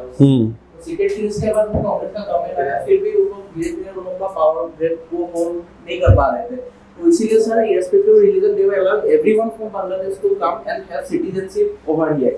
बस तुम लोग citizenship हम लोग देंगे तो हमको बस वोट दो. That was the main agenda. तो दूसरों ने भी तो यही किया.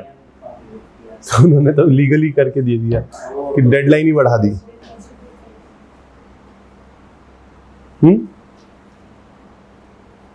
मतलब मैं जानना चाहता हूँ डिटेंशन सेंटर में होगा क्या. गोलपाड़ा में है ना सबसे बड़ा गोलपारा ग्वालपाड़ा सबसे बड़ा डिटेंशन सेंटर है। गोलपारा बंगाईगांव बंगाईगांव, हाँ।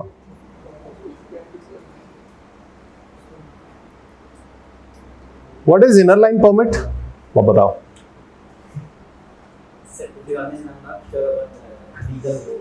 But ILP basically what it does is people who are not belonging from the tribal communities or don't have a valid certificate that they are from the ST community, they need a certain special pass to get inside.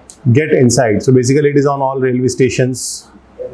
All aspects of किसी भी काम के लिए, कुछ भी करने के लिए 14 डेज का पहला परमिट मिलता है, 14 डेज का मिलता है बस।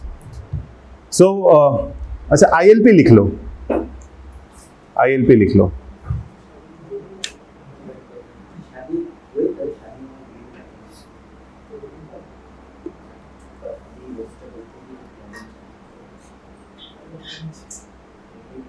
The inner line permit is a system.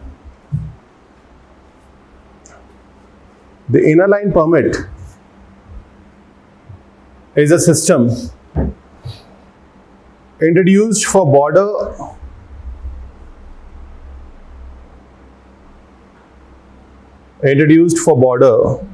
areas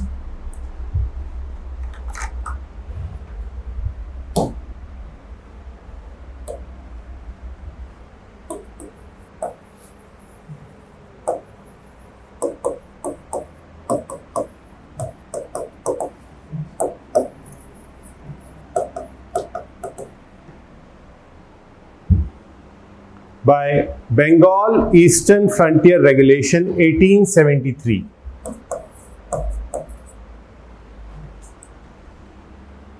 Bengal Eastern Frontier Regulation 1873.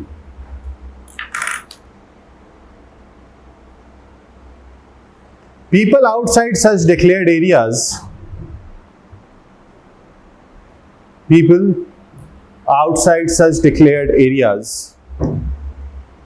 can visit the places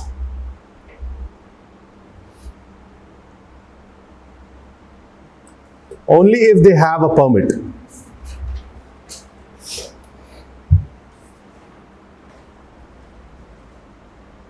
Only if they have a permit.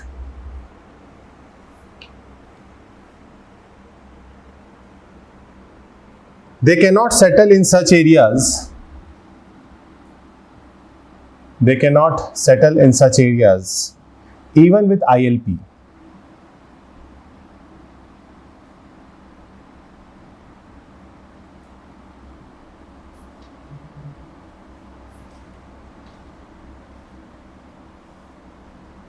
ILP is applicable to most areas of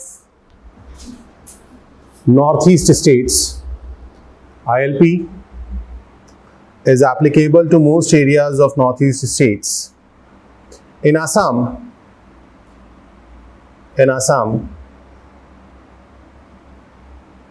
Karbi Anglong,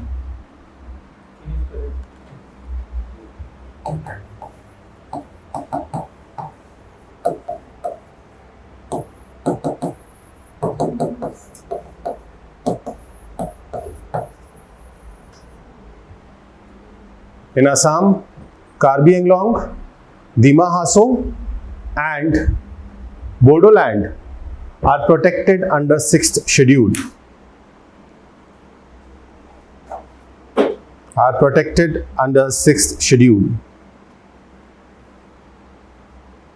Full stop. Places notified for protecting tribes.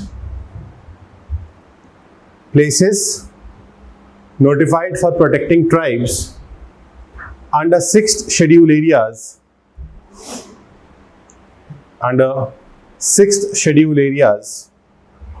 are an exception to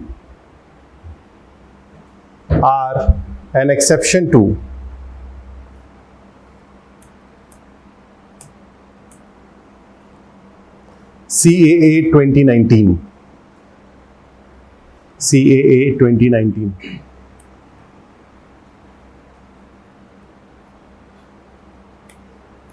That's it. So ILP is a permit. You require to enter this 6 schedule areas, whatever are protected, especially in Northeast. The majority of the Northeast is under this. But Assam में, I guess 7 or 8 districts only fall under this category. Meghalaya में नहीं है. मतलब हाँ हाँ बोडोलैंड और और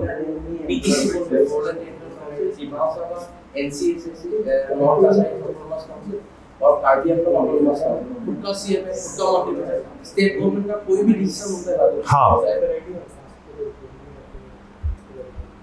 yeah it's like a domestic visa वो अपनी बॉर्डर्स तक नॉर्थ ईस्ट के बॉर्डर्स से जाने के लिए परमिट चाहिए यूजुअली नहीं है और ये जो रीजन है ना ये ऑटोनॉमस रीजन्स हैं इनकी खुद की टेरिटोरियल काउंसिल्स हैं इनका खुद का एक मंत्रिमंडल 30 लोगों का वो होता है गेस हाँ वो एक सीएम होता है हाँ बाकी उनका ईएम्स होते हैं हाँ वो EMs are like ministers cabinet minister state government का डिसीजन यहाँ एप्लीकेबल नहीं है एंड सर जब हम भी काम कर रहे थे तो स्टेट गवर्नमेंट का कोई भी प्रोजेक्ट इंप्लीमेंटेशन एरियाज में हो तो वहाँ डीएम जो हमारा वहाँ डीसी बोलते हैं डीसी साहब से नहीं वहाँ के जो सीएम है वो पहले परमिशन देना पड़ेगा चीफ प्रिंसिपल सेक्रेटरी होते हैं वहाँ का फिर वो परमिशन है then it can be implemented और else it can not.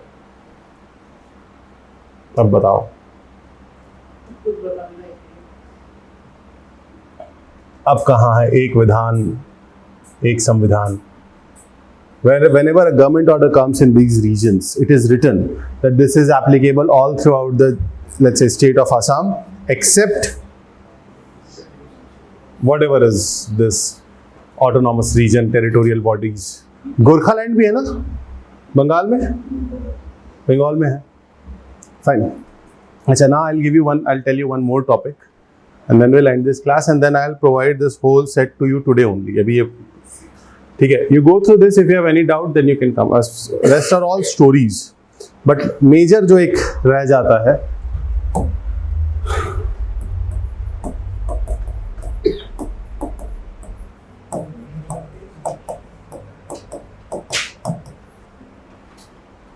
what was this Mandal Commission?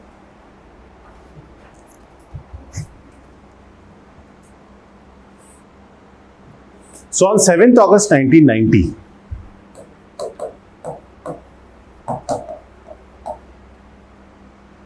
बताओ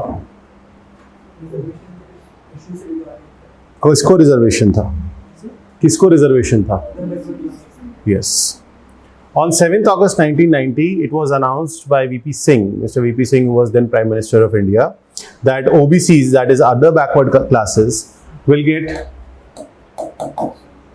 27% reservation in jobs in central government services and public sector units. Fine.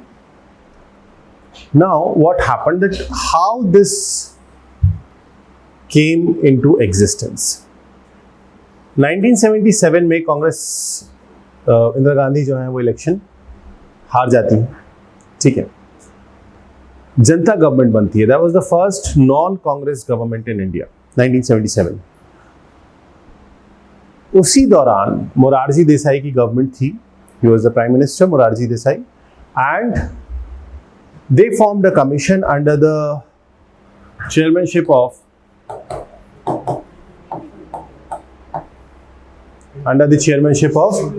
BP Mandal. He was former Chief Minister of Bihar. और इनको काम दिया गया कि आप पूरा स्टडी करिए.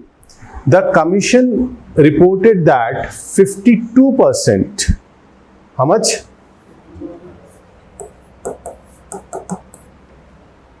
Of the country's population was comprised of OBC. Mandal commission ने कहा कि देश का 52%, 52% of the total population is OBC, and the commission initially recommended that the reservation should match this number. That whatever is your number, it should match this. अच्छा, but इससे पहले ही Indira Sawhney versus government of Indira Sawhney case that you have read, वो उसका decision आ गया था और उसमें सुप्रीम कोर्ट ने कह दिया था क्या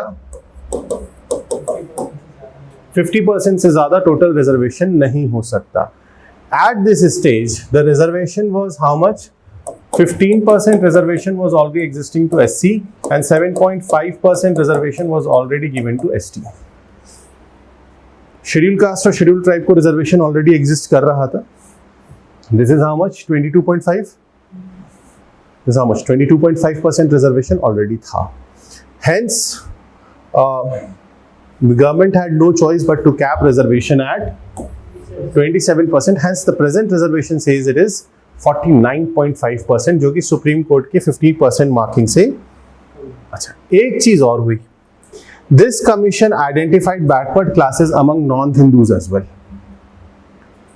So this other backward classes are not all Hindus. No, they identified backward classes among non-Hindus as well. हाँ, सब आता है इसमें. मतलब not all, but in them there were like particular communities जिनको other backward classes माना गया. अच्छा, जैसे ये रिपोर्ट इम्प्लीमेंट हुई, वायलेंट प्रोटेस्ट वर नॉर्दर्न और वेस्टर्न इंडिया में आपको इसके प्रोटेस्ट मंडल कमीशन के खिलाफ दिखने लगे. फाइन. एंड ये दिल्ली का ही केस था. That was a very famous name and his name was Rajiv Goswami and he put himself on fire. Yes, and there were many cases of such where students burned themselves and many of them died as well. और इससे माहौल जो है वो और ज़्यादा ख़राब हो गया. जो नॉन रिजर्वेशन वाले थे या जो जनरल कैटेगरी के स्टूडेंट्स थे वो इसका विरोध कर रहे थे, स्पेशली नॉर्थ और सेंट्रल इंडिया में, नॉर्थ और वेस्टर्न इंडिया में. सेंट्रल इंडिया में भी इम्पैक्ट था, साउथ में नहीं था because southern states were better in industrial sector. Industrialization का रेट वहाँ बेटर था सदर्न स्टेट में, and they are not dependent much on government jobs. South में they are not much dependent on government jobs, और इसको लेके काफ़ी कुछ हुआ. इसका क्रिटिसिज्म भी था. क्रिटिसिज्म में ये हुआ that the commissions whole number, so this was all the game of numbers. This was all game of numbers.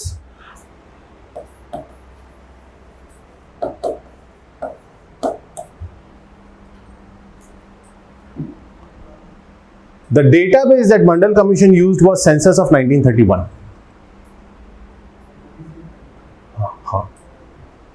जो मंडल कमीशन ने डेटाबेस यूज किया या जो सेंसस रेफरेंस लिया, which was carried out in British India. क्या बात कर रहे हो सर? और विरोध क्यों हो रहा था? बॉर्डर्स भी डिफाइन नहीं थे. 47 के बाद बहुत ज़्यादा माइग्रेशन भी हुआ इधर उधर. 71 में भी माइग्रेशन हुआ. सो टेक्निकली अगर हम बात करें, अच्छा, मंडल कमीशन ने जो अपनी रिपोर्ट सबमिट करी थी, that was this submitted. Yes. So अब इसको अगर पूरे को डिफाइन करते हैं, Mandal Commission reports, whose recommendation were implemented on 7th August 1990, was basically based on a commission's report which was tabled on 31st December 1980, which was based on a census data of 1931. 1931 के basis पे 1990 में कुछ implement हुआ. 60 साल का difference था, तो विरोध तो होना था. Means you can say that Mandal Commission, it ignored the socio-political transformation. Mandal Commission ignored the socio-political transformation that had taken in many of these. Of course, 60 साल में तो बहुत सी communities में ऊपर नीचे अच्छा बुरा सारे तरीके का transformation आया होगा. So that was done. Also, the government of that time was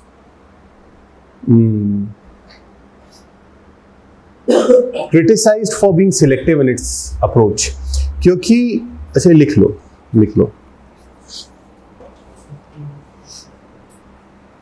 prime minister VP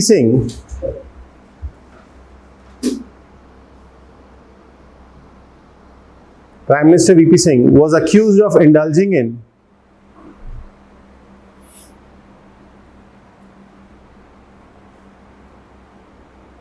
VP Singh was accused of indulging in opportunism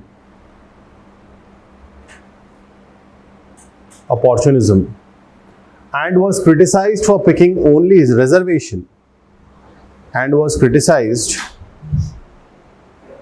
for picking only reservation, the most populist of all measures, the most populist of all measures in the Mandal Commission report,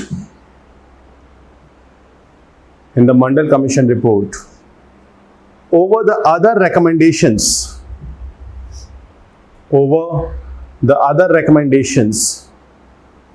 like the one aimed at altering the land tenurial system, recommendations like the one aimed at altering the land tenurial system or the land tenure system,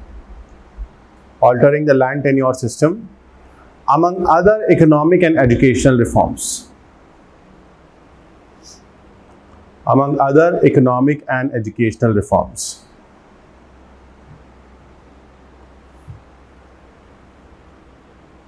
Change the paragraph.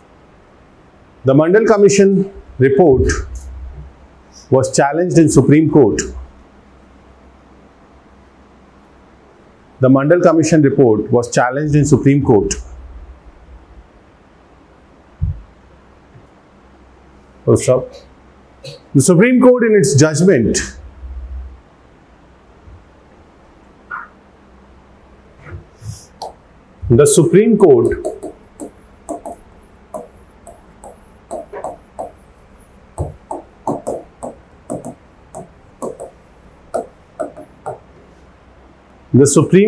its judgment in the case of Indira Sahani versus Union of India, 1992.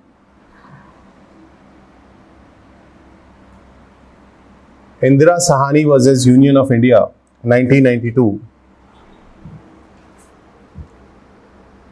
Upheld the 27% reservation for OBCs. Upheld the 27% reservation for OBCs, subjected to the exclusion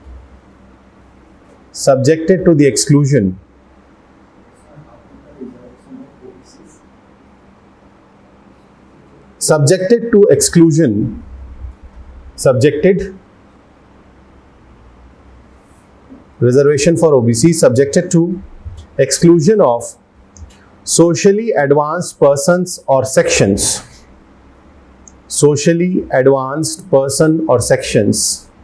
in bracket creamy layer.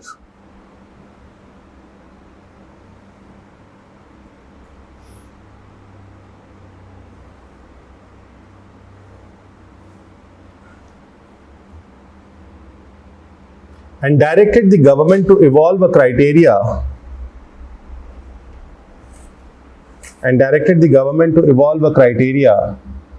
for the identification of this creamy layer.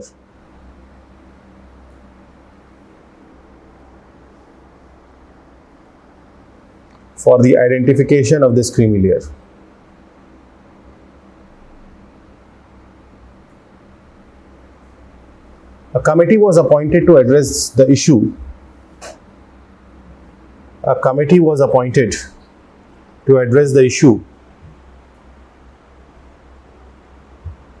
Under the present rules,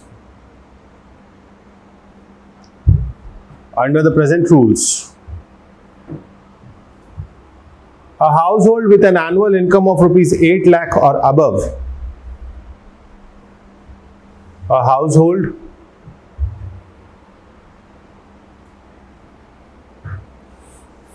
with an annual income of rupees 8 lakh or above would be classified as belonging to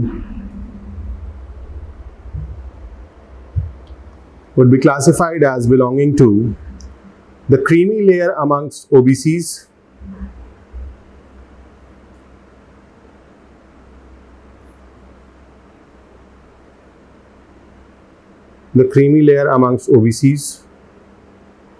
and therefore would not be eligible for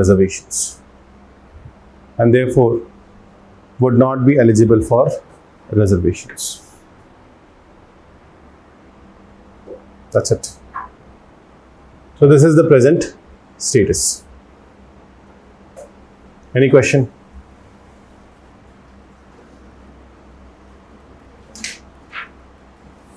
Okay, what I'll do is I'll provide you a copy of this, which is everything, more or less everything. Fine. So if you have any question, any doubt, let me know. Tomorrow we'll be starting with ancient history. Fine. Tomorrow will be the first class of ancient, and from here ancient and medieval will go in one.